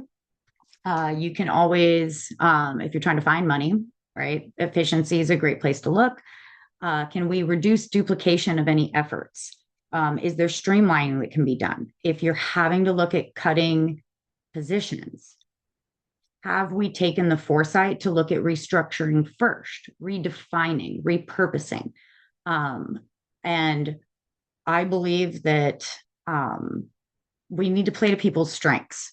And oftentimes, there are people within the team who have strengths we might not know about as leadership. That was another question on my one-on-ones is what is something you're amazing at that no one has ever asked you to do in this role? And knowing those things about our team can let us know maybe where we have flexibility and opportunities within our own people, and including them in those decisions and in their insight, right? As far as informing what might be possible and valuing those perspectives. Along with efficiency, we can, evaluate what has been spent, what hasn't been spent. If there's any money sitting there that was allocated for something and it wasn't spent, we have to ask why. Is it a barrier on a partnership? Is it a barrier on paperwork? Is it a barrier on, personnel capacity? There's a lot of different reasons why money might be allocated somewhere and not spent. And just ensuring that we're aware of those as they come about in an ongoing evaluation. And we can also increase revenue. In business, they'll say you never have an expense problem. It's always a revenue problem. And government works a little differently because government can create a tax and government can charge fees for services provided. But government doesn't generally create revenue streams. So I think we have to get creative about funding resources and partnerships and maybe where contracts might be available with in line with our priorities and goals, hopefully of supporting our local economy. Maybe there's a local business that can provide a service on contract where the county can build more partnerships and increase the efficiency of the organization. And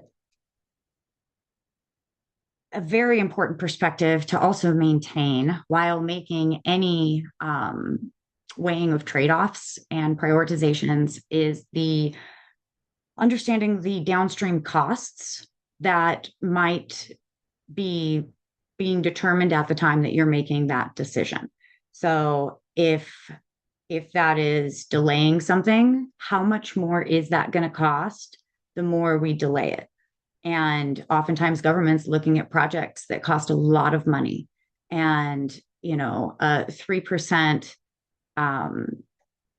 increase in cost of goods on large infrastructure projects over 5 years is a lot of money, and it adds up very quickly. And that's why we need to know what our non-negotiables are, have those plans ahead of time, the capital improvement plans, the financial projections, right? So if we do get to the point where we're having serious discussions around how do we cut spending, like we don't have enough, we have to really make tough choices. Along with that discussion and all the things I've mentioned that go into it, we have to also ask, what are we doing to build a path back? What are we going to do differently to get us back to where we're thriving and have that foresight? Because if we didn't have it before, or if an unexpected incident occurred, or the economy crashes, or who knows what can occur that can impact a budget, state or federal regulations or changes,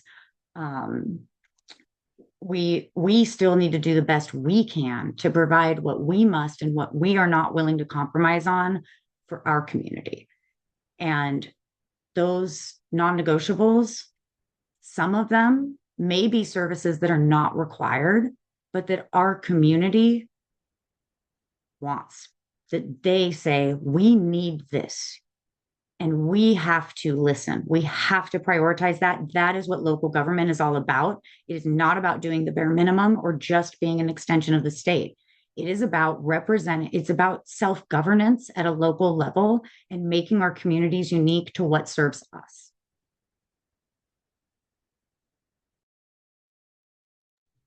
Great. Thank you both. Takes us to 8. Commissioner Chuck or anybody need a quick break before we move on? We've been at this quite a bit of time. Got some ways to go here, but we're making good progress. Does anybody need a quick bathroom break? How y'all doing? Doing okay? Thumbs up. Commissioner Chuck, can't hear you. Unmute there.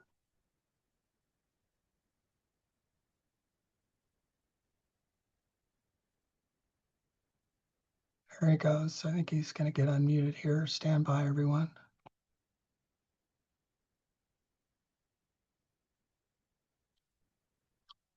Ms. Campitelli, I think we're Yep, go ahead. okay. Commissioner Chuck, you want to keep it going or take a break? No, we're good. Go ahead. We'll do the last question. Or the Okay. Moving on to you.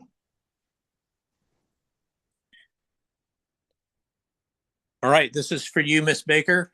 Do you support the placement of an immigration detention facility, ICE facility in Lincoln County? Why or why not?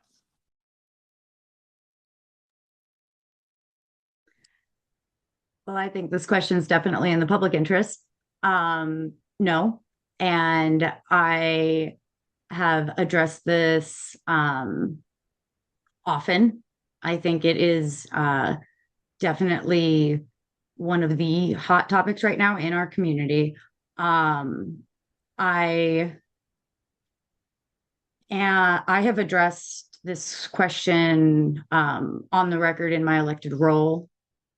And I believe we, as elected representatives, have a duty to represent our community.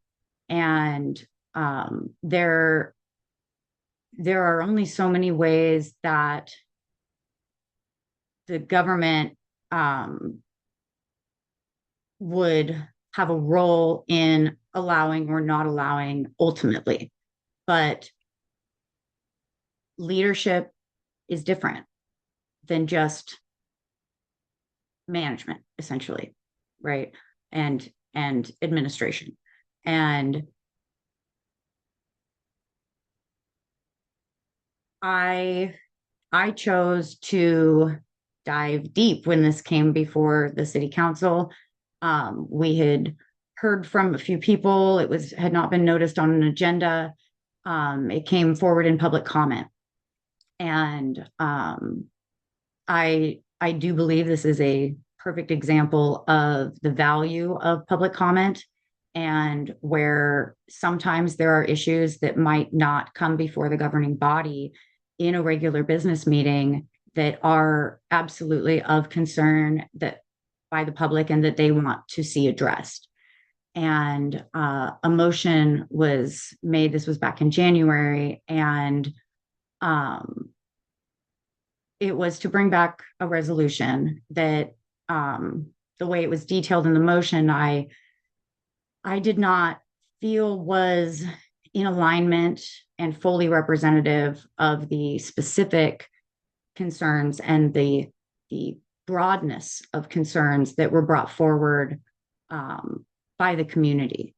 And a motion to bring back a resolution is a motion to spend money. Like, we have to acknowledge that. That involves resources and staff time and meeting times and notice agendas. And I firmly believe that the public engagement piece should come as early as possible prior to us spending the money that has to be done to administer certain things. So I took the time to draft listening questions and send them out to every single person who I could think of that had engaged on the topic, and invited them to answer as few or as many of them as they wanted, to really try to deeply understand how the direct community felt and what they wanted to see. Is this design? Do you want something symbolic that is a statement of who we are as a community? Do you want something that has tools available to the community, that has funding tied to it? If there's funding tied to it, I definitely heard the phrase "at all costs" tossed around. What does that mean? Because when we're especially if we start to discuss something that might involve a federal lawsuit, we have to weigh the very real trade-offs to that and what those real costs are that can be astronomical. And after listening to the community and really digesting a lot of that feedback, I took it upon myself to draft something for people to look at that I thought kind of reflected, and just so they could have something tangible to say, well, what do you think of this? How does this land? And and I'll tell you what, it was great. Some people loved it, some people hated it. Most people thought it was way too much. It was 4 pages long, and yeah, that was a little bit the point. Was to have that ability to narrow down on what is it that really matters to us. And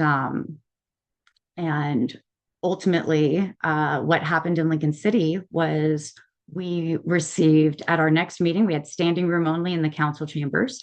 The meeting after that, we had high attendance. We had over, I want to say close to 150 written comments. And ultimately, when it was noticed on an agenda meeting for the council to make a decision, we had 5 different resolutions reviewed by legal, and we received a lot of public comment on which resolution people individually preferred. And just to be a part of that process and playing what role I could in facilitating as much public engagement on the topic as possible, was it was really amazing to see. And yes, there was disagreement. There's not unanimous agreement on this topic. But that is one of the challenges of being a representative, is oftentimes we're representing everyone, and we need to find where that common ground and middle ground is. And through this process, I will say that I experienced personal attacks and mischaracterizations. Some of the words that I used thinking out loud during the meeting landed differently with some people than what was my intention. And I am very grateful to those who reached out and expressed that directly. And I was able to have meaningful conversations with and understand that better. And I also am someone who's not going to be distracted by those types of personal attacks or mischaracterizations. The ones that were quite negative and I think crossed that line were very few. I actually went back and counted, because sometimes when you read them, they feel so much bigger when they're things saying you don't belong, or really hurtful language, calls to boycott my business, seeing that on social media. But none of that matters as much as the work. And I always remain open to conversations when there is misunderstanding. I believe everyone means well, and I believe those come from a place of fear and are just an opportunity for where we can connect even more and understand each other better. And so I'm someone who always will stay focused on the work, dedicated to representing the community. I do not take things personally. This work is not personal. This work is too important for it to become personal.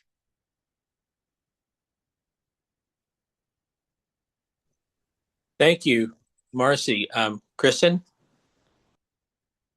Thank you. So I am opposed to placement of an ICE detention facility in our community. I believe the majority of Lincoln County residents expect government actions to be transparent, to honor people's civil and human rights, and follow legal due process. And I don't believe that the Department of Homeland Security or ICE, in looking at a potential ICE facility here in our community, has demonstrated any of those. So if I were county commissioner, I would continue to work with the state attorney general's office, to work with Representative David Gomberg, our U.S. senators and their offices, and the city of Newport, to keep track of this and to prevent an ICE detention facility in our community.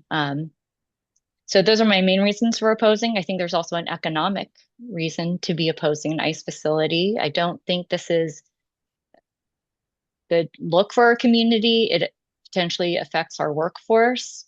We certainly have members of our community who are fearful right now. A lot of those people are part of our workforce that we rely on and are neighbors with. So yes, I am 100% opposed and would certainly work on this issue as commissioner. Thank you.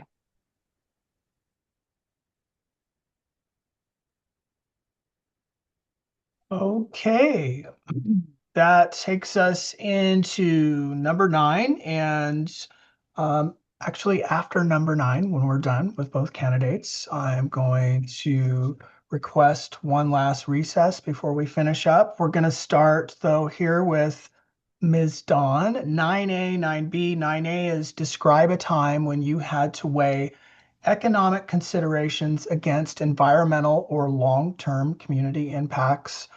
9B, what principles guide you when evaluating projects that affect natural resources or the local economy?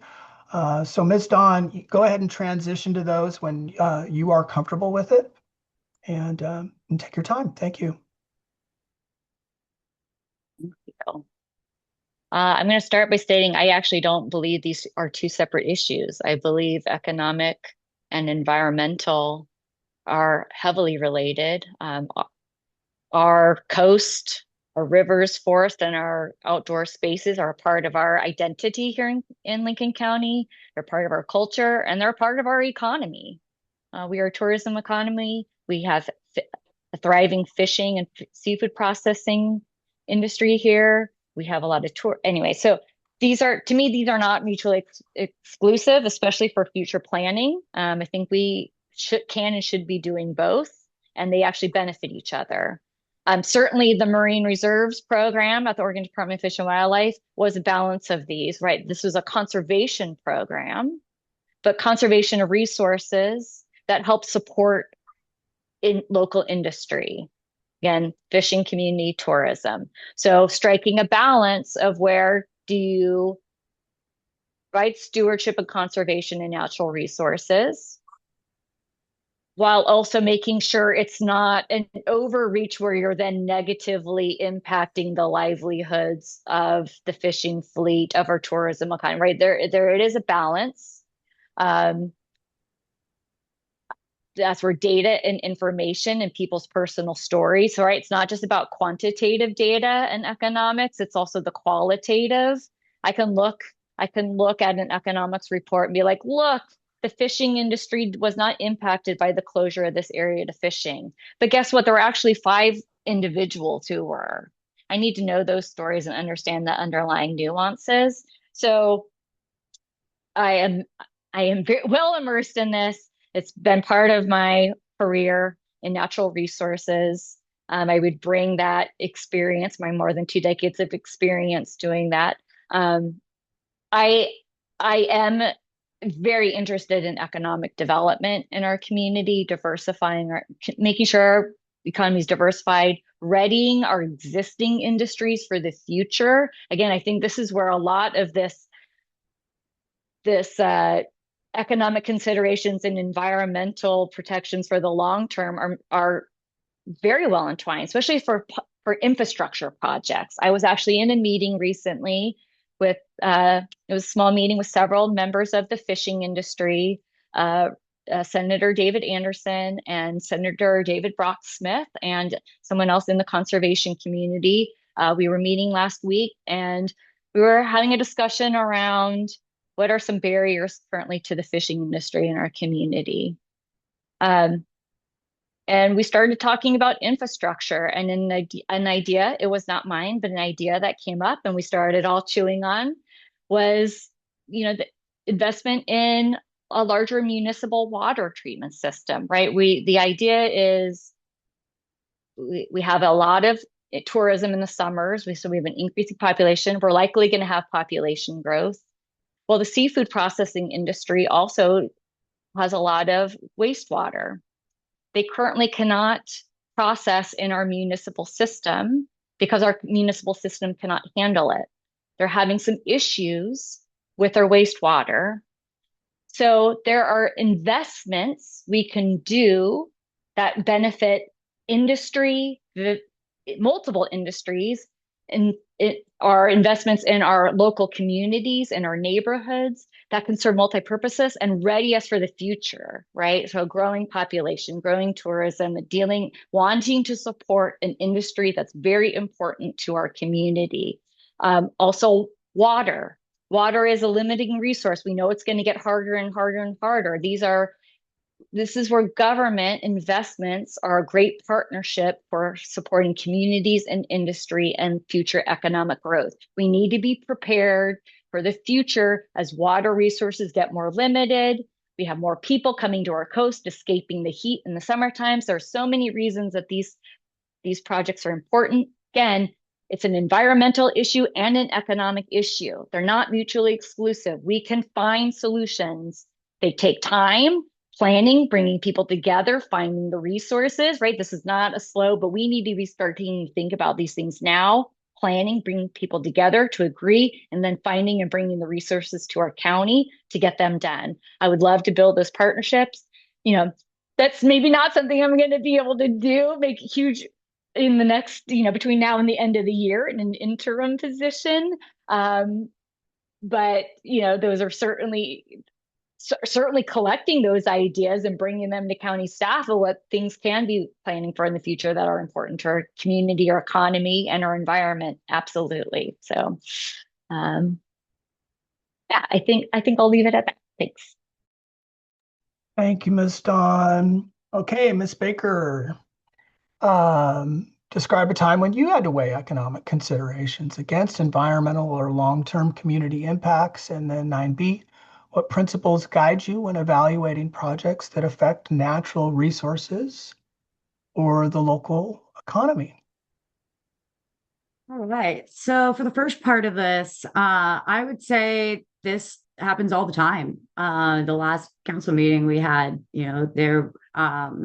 we approved projects related to Baldy Creek in the Nelscott area, ties to city-owned property, adjacent property owners, management of the creek there that is a very important stream going through the area. Goes behind a whole business district. And so there's a business partnership element there of future planning and understanding the regulations and where that wetland delineation is and how that impacts all those properties over about a 3-block if you go by the streets, but they're long blocks, stretch there through Nelscott.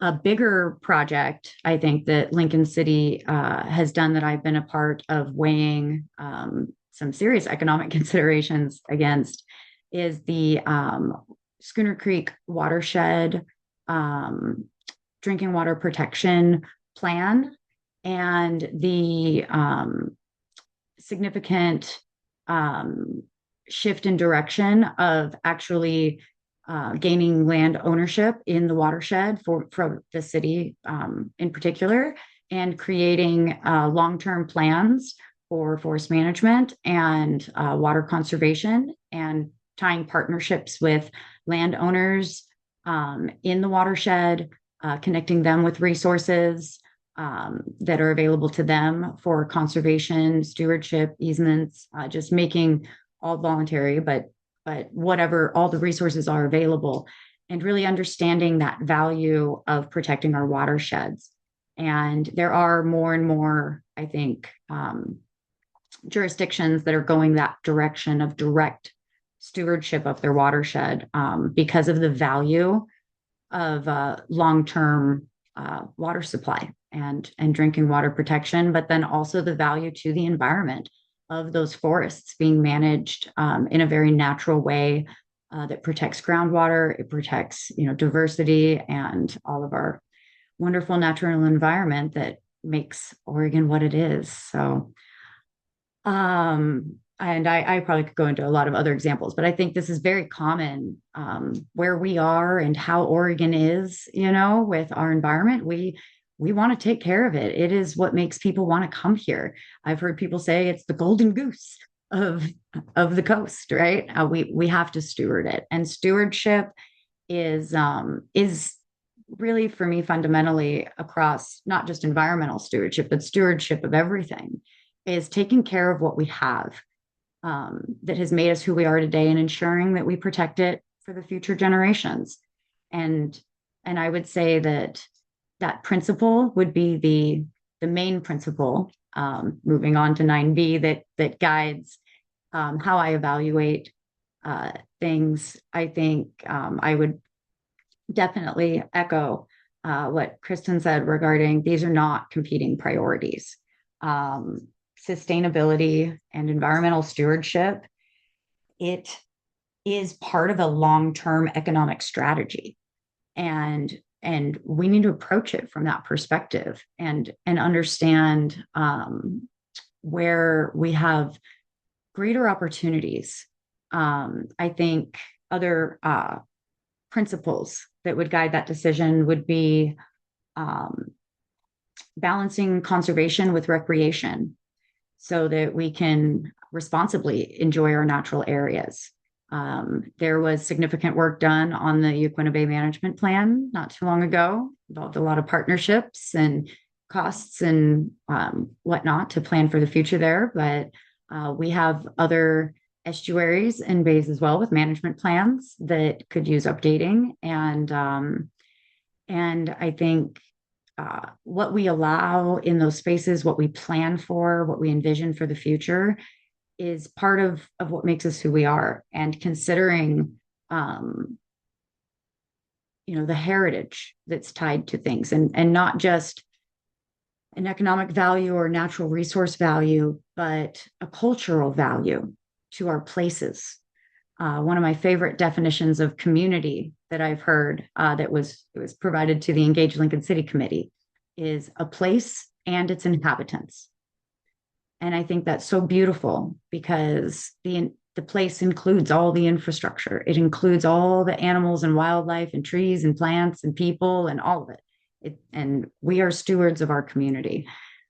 So there's a lot to weigh. I think other principles that guide me, specifically for economic development, is being aware of what local economy really means, right? We all spend money, but where does it go? And even if you spend money with a local business, where does that local business spend their money, right? How do we identify the gaps of where we have to spend money outside of Lincoln County with our already existing industries? And how can we keep more of that money here? And maybe that's developing new industry that is complementary to the existing industries that we have. And I have a lot of ideas around what that might look like. But our economic reports show that food and beverage is one of our strongest industries. And I am passionate about food. It is a common thread for me. It is not just because I am a restaurateur. It is part of why I am a restaurateur. I believe food connects people, and food is foundational. And food ties us to our environment. It can tie us to each other. And it's a great economy. There's so much in food. There's agriculture, there's micro farming, there's specific high-end production of things specifically for products. There's co-packing development. We're seeing amazing things going on with the Central Coast Food Web. And, building these partnerships. Something I think about is, when I see 80, 90% small businesses, I know that those businesses are paying more for things than large businesses are paying, because they don't have that leverage. How do we build that leverage when we have 80 to 90% small businesses in Lincoln County? Can we collectively bargain? Can we build stronger associations with our businesses? Can we find out who are the vendors everyone uses, right? How do we work with them to make them want to do more business in Lincoln County? How do we find those vendors that are in alignment with what we want in Lincoln County, right? And this all comes through connecting, right, with that business community, knowing where the money's already being spent, and how do we build in a way that enhances what we already have. Um, and we know the industries we have here. Tourism, I think tourism stewardship as opposed to tourism marketing is a great shift of, let's decide exactly the types of visitors we want to draw here because of what they value that are shared values with our community. And voluntourism is definitely a thing people are looking to do, especially people that want to learn. And how do we tie educational opportunities, community education, to economic development, to environmental stewardship and sustainability and new opportunities, and build entrepreneurship pipelines all the way through while we're doing it? I see nothing but opportunities in Lincoln County. I think we have a wealth of resources, and it is how we approach them, how we engage with each other, and how we choose to steward those resources that's going to determine the future, that the unborn generations are going to inherit from us. Wow, well done, both of you. All right. Let's take another 5. Okay, it's 11:54. Can we come back at noon and make it through our questions? And appreciate everybody hanging in there. We've got 45 people virtually. They've hung in with us all the way. So see you back here at noon, everyone.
Welcome back, everyone. I know you are making your way back. Dawn, Ms. Baker, Commissioner Chuck, Council Yule.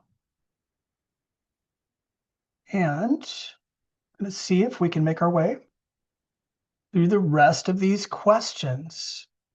Thank you, Ms. Campitelli. Moving on to 10, and Commissioner Chuck, I think you are up.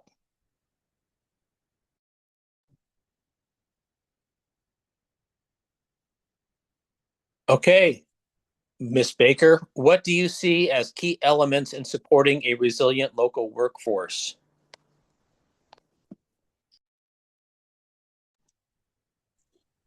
Right. Key elements in supporting our local workforce. First is going to be understanding our local workforce and our local economy.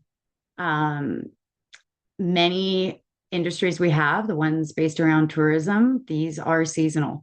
And oftentimes we have people, we have people in our workforce that have a job that is a full-time job that is Monday through Friday, that has benefits and a set schedule and a career path.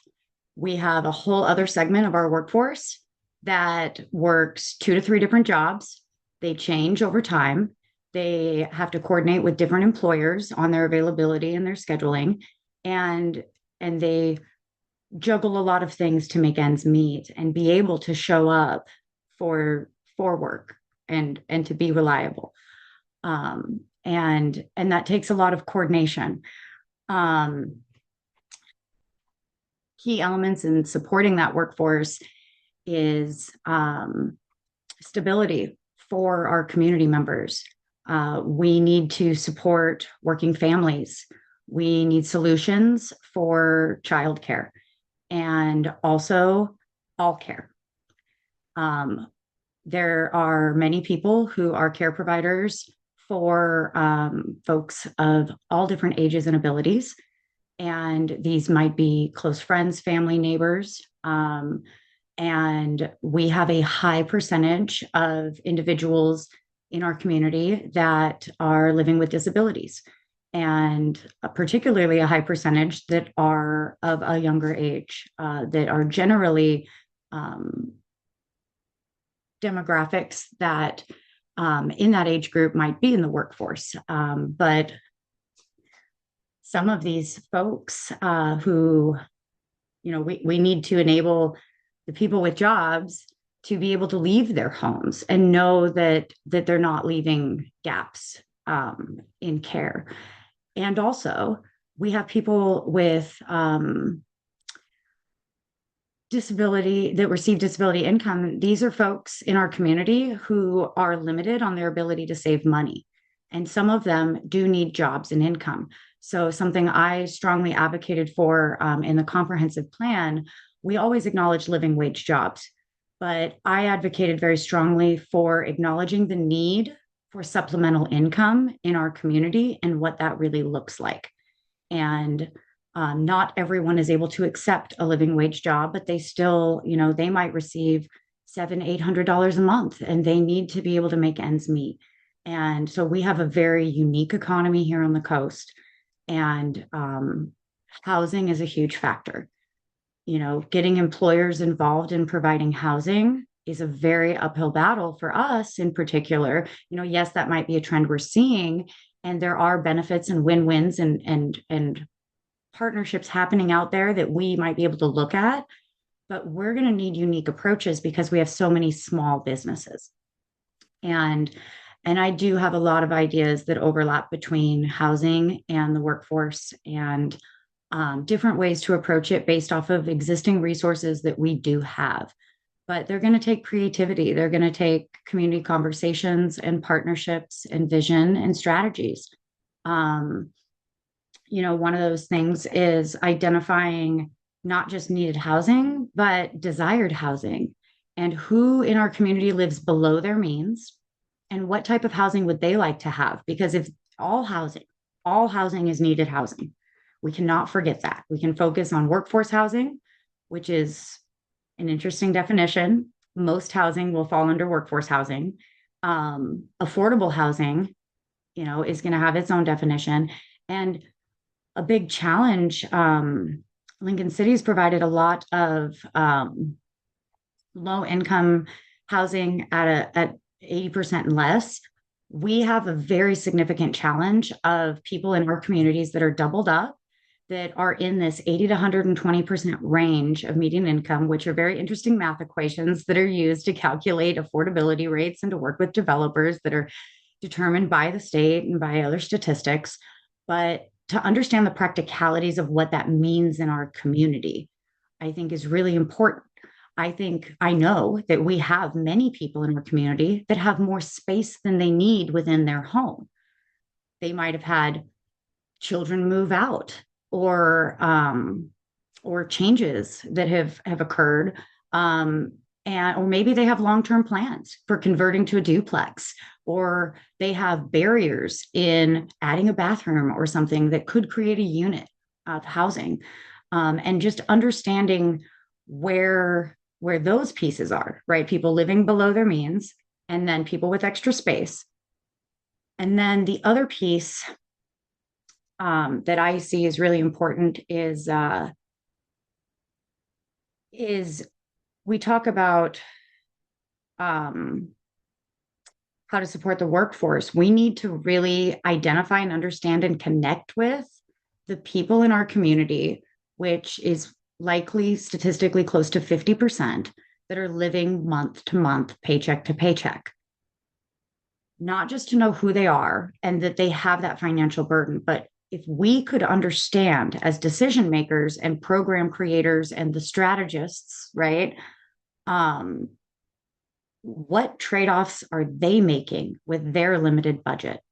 Where can we support and supplement and enable more disposable income?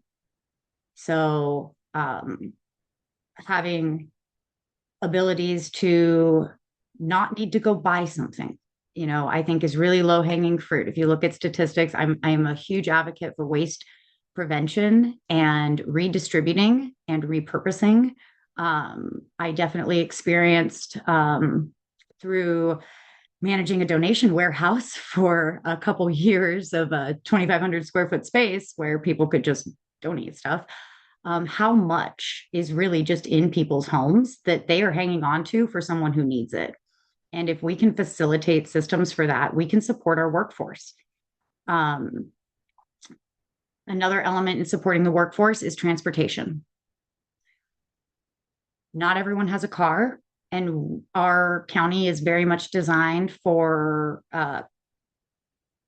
vehicular traffic. Folks that rely on the bus have very limited schedules in places they can work and where they can actually be in different communities if they are commuting.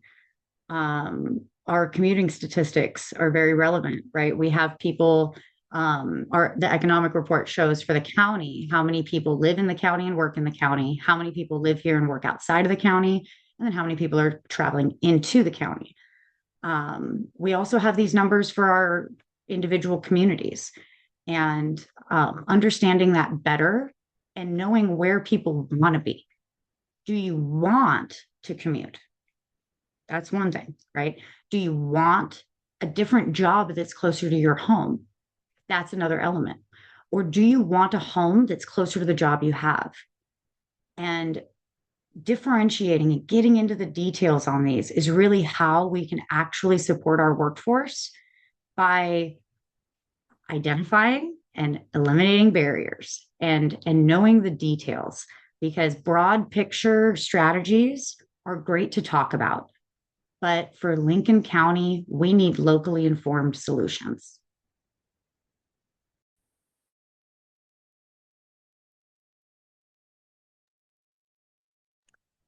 All right.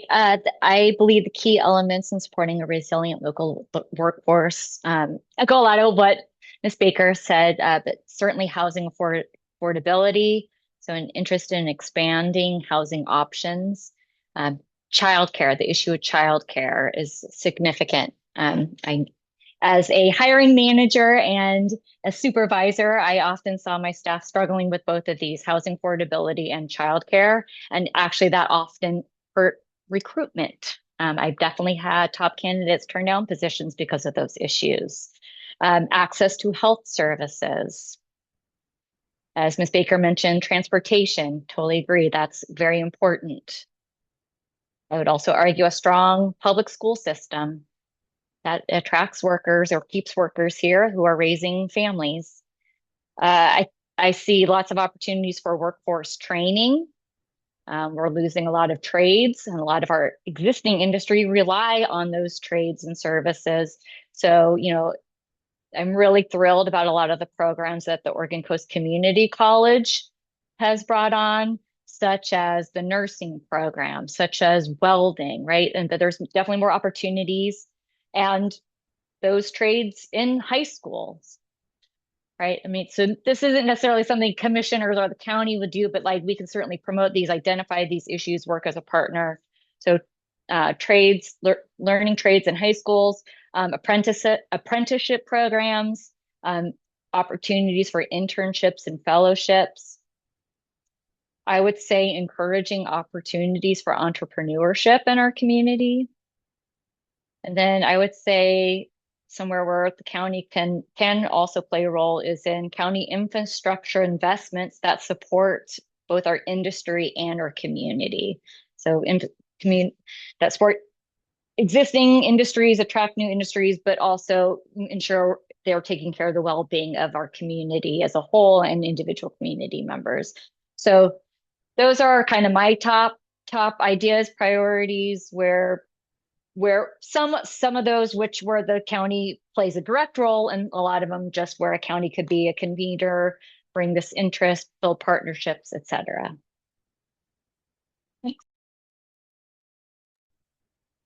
All right, great. Thank you both. Moving to, other way. All right. Okay, we're going to start off with Ms. Dawn. Got a two-part question. Tell us about a time you had to prioritize or evaluate infrastructure or capital projects. And B is what criteria guided your decision? So, Ms. Dawn, when you are comfortable moving into this, please do. Let me read this again, just a second. Take your time.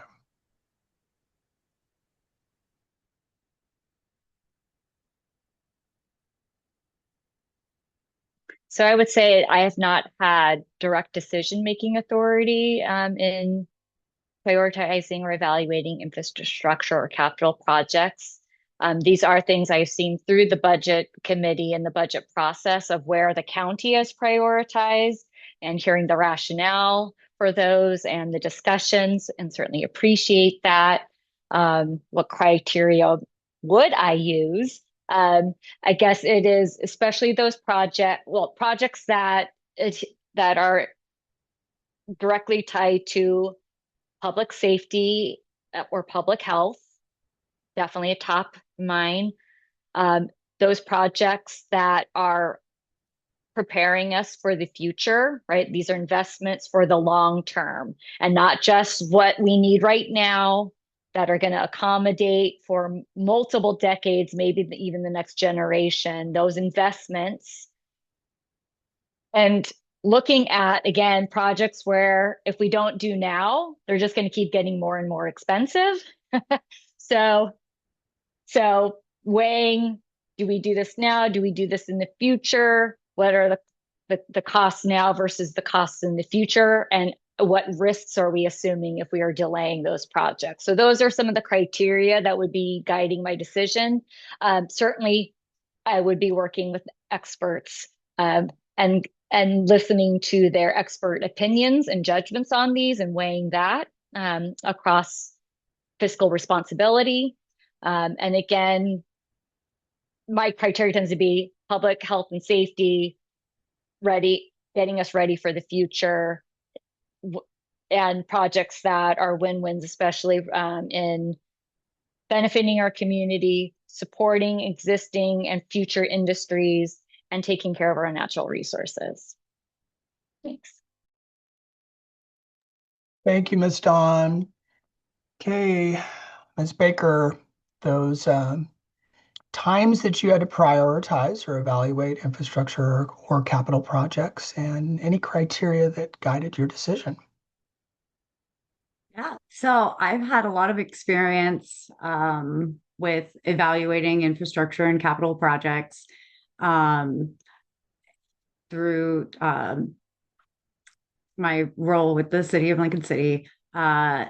The council has to approve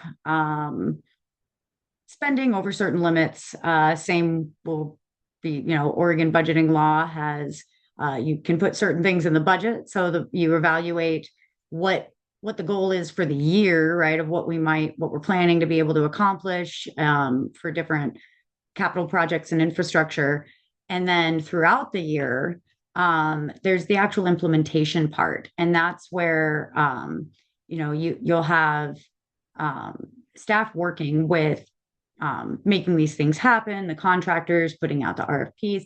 But then when it comes to the bidding process, there's the standard competitive, lowest responsible bidder process that is generally used. But then there's also progressive design build option that has certain criteria that the governing body has to approve and demonstrate that are met, but that there is a significant public interest in taking a different approach to how that specific project might be designed. These are often great for very unique challenges or to avoid expensive change orders down the road, to ensure that you're working with a partner that has experience around a very specific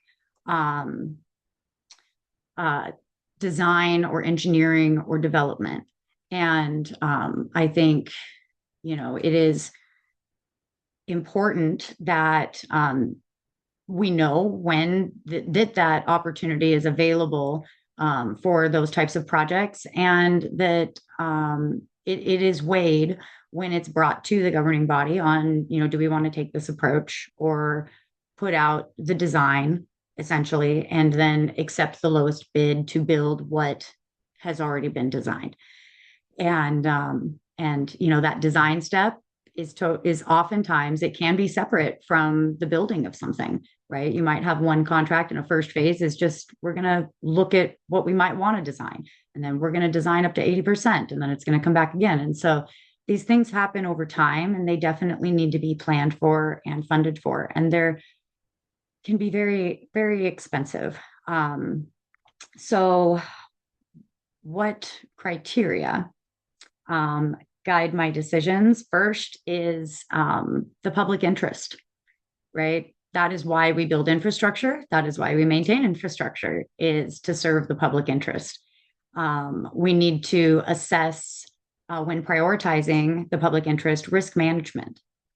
There are infrastructure problems and challenges and failures that could be devastating, could leave people without much needed services, and leave them or some neighborhoods potentially in a state of emergency or isolation. We need to always be aware of risk management. Flooding, if flooding happens seasonally in certain areas on an annual basis, are we prioritizing what needs done in that neighborhood, in that community?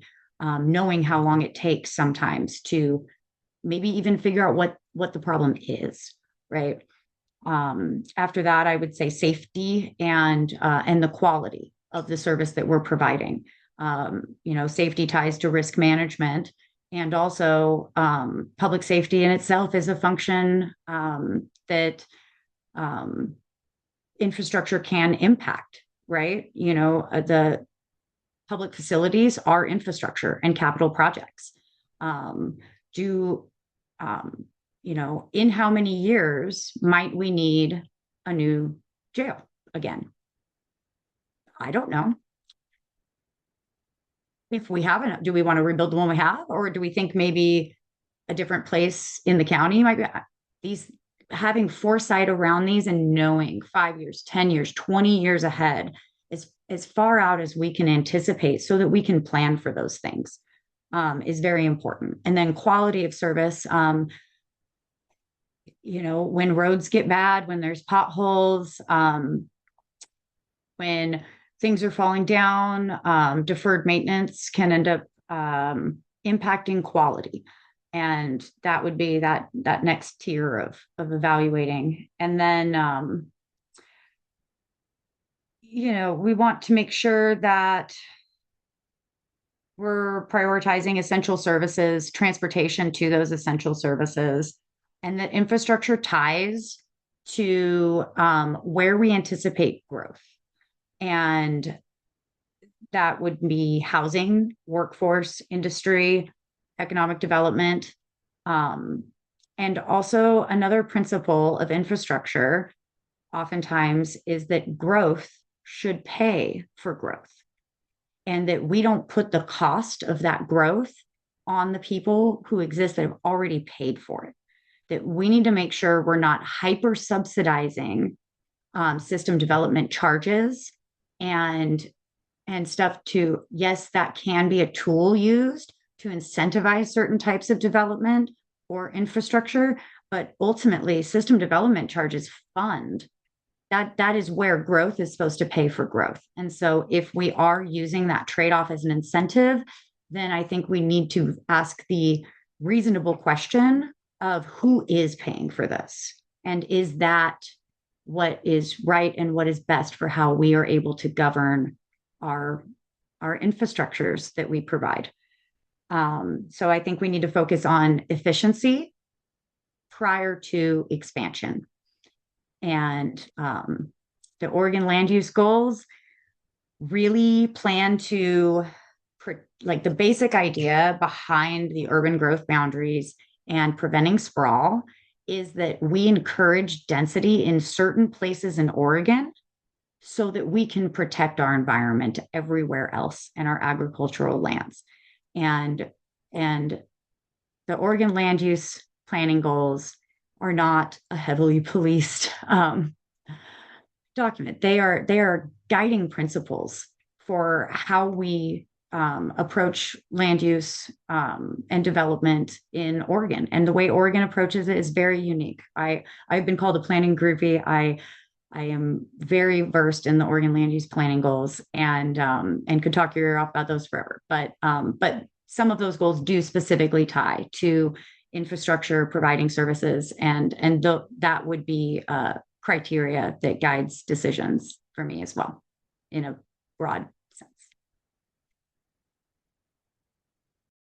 All right, thank you. Planning groupie. Okay, first I've heard that one. All right, Commissioner Chuck, I think we're getting close, aren't we, to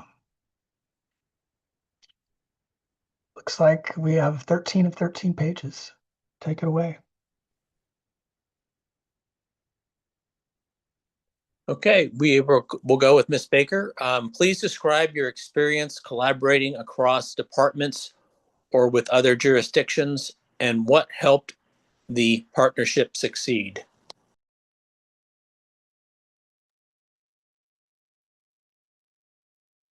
So collaborating across departments and jurisdictions, a lot of the experience I've had is in government is as an elected representative. So once again, our elected representatives in the council manager structure of government, which is very similar to the administrator commissioner balance.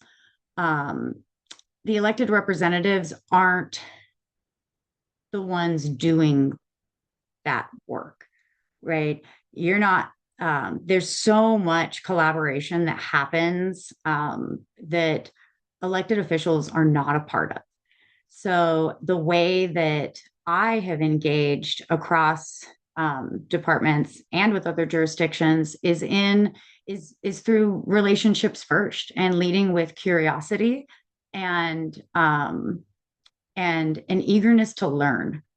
And I have so much enjoyed the exposure through my service in local government to meeting people that are experts in things that I hadn't put much thought to prior, and to be able to dive into the depth and to have to build those relationships where I have found in my experience working with internally with departments, they are eager and happy to help educate and share and point you in the right direction. And I have never run out of reading material as far as documents and plans and community visioning that's already been done. There we have a lot of things that that governments do and different departments do, and we aren't able to take a big picture perspective and find and have that a little bit outside perspective on what potentially may be possible as far as efficiency, collaborations, drawing connections between two totally different fields where, well, hey, if this worked well here, I heard about this from this person. Have you talked to this person about it? And just, again, being a connector and a bridge and building relationships. And that goes for other jurisdictions as well. Knowing what other jurisdictions are working on. The county works with a lot of special districts. Something that I have learned is even sometimes among different governing bodies, like maybe counties or cities, some decision makers might not understand the distinction between what's different about our special districts and their funding and their roles and how our decisions, as speaking from a municipality perspective, can impact those special districts, particularly around things like urban renewal. And urban renewal is an amazing tool that allows for certain infrastructure projects and other projects to happen that otherwise funding might not be possible for. But it has a very real trade-off for all of our special districts. And ensuring that we have those conversations ahead of time. There are options of ways to adjust and really build those plans so that they can be a win-win and not just something that one government agency is implementing onto another in a hierarchical sense. That we really are on the same team to provide different services to oftentimes a lot of the same people, and just knowing people, knowing what those budgets look like, knowing what people's projects are, knowing who has a strategic plan, knowing where you might be mentioned in other people's plans, I think are all what really help partnerships succeed. And then also following up, staying connected, showing up, closing the loop, and if you show up, and happen to see someone, say hi. Right. And build that relationship and just maintain that relationship as often as we can.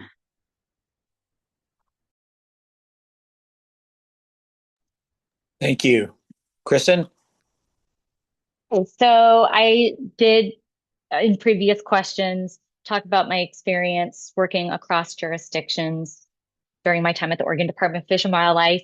The ocean is a mishmash of different jurisdictions, different agencies, state versus federal, right? Certain from the shore out 3 nautical miles is the jurisdiction is the state. Beyond 3 nautical miles, up to 200 nautical miles is feds. Certain activities like energy development are federal. Some things are state. Anyway, it's very complicated. So I have experience navigating who's in charge of what jurisdictions. I mentioned I had very close working relationships and had to coordinate. I was the lead coordinator across my agency, Oregon Department of Fish and Wildlife, Oregon Parks and Recreation Department, Department of State Lands, the Department of Land Conservation and Development, and Oregon State Police. So lots of experience. within my agency, which is one of the largest state agencies, I would regularly coordinate and collaborate with different projects outside of my own program to help with research and studies, certainly with my HR department. I regularly had 30 plus contracts every biennia. So I had a very close working relationship with our contracts and procurement department. And I was doing contracts, no one else in the agency was. So that very clear communication, because I'm asking for services that are very, very different than what the normal contracts by contracts and procurement office was seeing. That very clear communication of what I'm looking for, how the language needs to be worded in the RFP, et cetera, was very important. I would say that's also true with our human resources department. I had the only social scientist outside the agency's economist in the entire agency. That was a very new concept to have this type of position. So it took some working and learning and listening to the human resources department and what they need to fill for state government jobs. There's a lot of very standard boilerplate things. They're also dealing with union representation jobs, et cetera. But I'm trying to get qualified people who can do this very specific job. And so, that takes relationship building to get job announcements that meet the needs of human resources and union guidance and hiring priorities, et cetera, and getting a qualified applicant who can do and deliver the work. So I have experience doing that. I guess I would point out for what's helped partnerships succeed, echoing a lot of what Ms. Baker said, spending time with people, especially face-to-face time when possible, being courteous, having very clear communication, knowing when it's better to send an email versus picking up the phone versus meeting in person, especially if there's some tension happening. Email, not a good communication tool at that point. I would say being really cognizant of people's time and their workloads, right? Trying to be respectful of that when working with a partner. Also really respecting and honoring their jurisdiction. Sometimes we get a little defensive. So, and sometimes I'm the one guilty of that. So being respectful of that, trying to work through that. So I think those are a lot of the tools I use for building and maintaining strong partnerships. I really enjoy that type of work, and that's something that has really interested me in this position. Thank you. Wow, amazing. Both of you. I have like 13 pages of notes here. I'm like, wow, that's a good idea. That's a good idea. You can bring us both on. Oh, you did so well. Thank you so, so much for your time. 3.5 hours. And it's a lot, right? I mean, I would really say for those watching that maybe aren't super familiar with the work of the county commission, I mean, this is just kind of scratching the surface. The role is so diverse. It's really so deep. There's so much going on. So again, that both of you are willing to do this is just kudos. We just appreciate that, and you both bring a diverse set of skills. I mean, it's awesome. It really, really is awesome. So yes, here we are at 12:30. I think I'm sticking to script. Next steps in my mind are that we're going to discuss this at the next county commissioner meeting. Commissioner Chuck, what are your thoughts? Do we want to have any closing at all, or should we just leave it at this? I would just really like to thank both of the candidates. Thank you, Marcy. Thank you, Kristen, for spending this time out of your day to come talk with us. I appreciated all of your input and all of your answers, and I look forward to talking about this at the next commission meeting. Well, and for everybody that showed up as well, upwards of 47. I think I saw at some point. We're at 37 now. We thank everyone for also showing up virtually and being interested, right? So thanks for your time, everyone. And I think with that, at 12:36, we are going to adjourn and have a great day. Okay. Nice job. Thank you, everybody. Have a good afternoon. All right.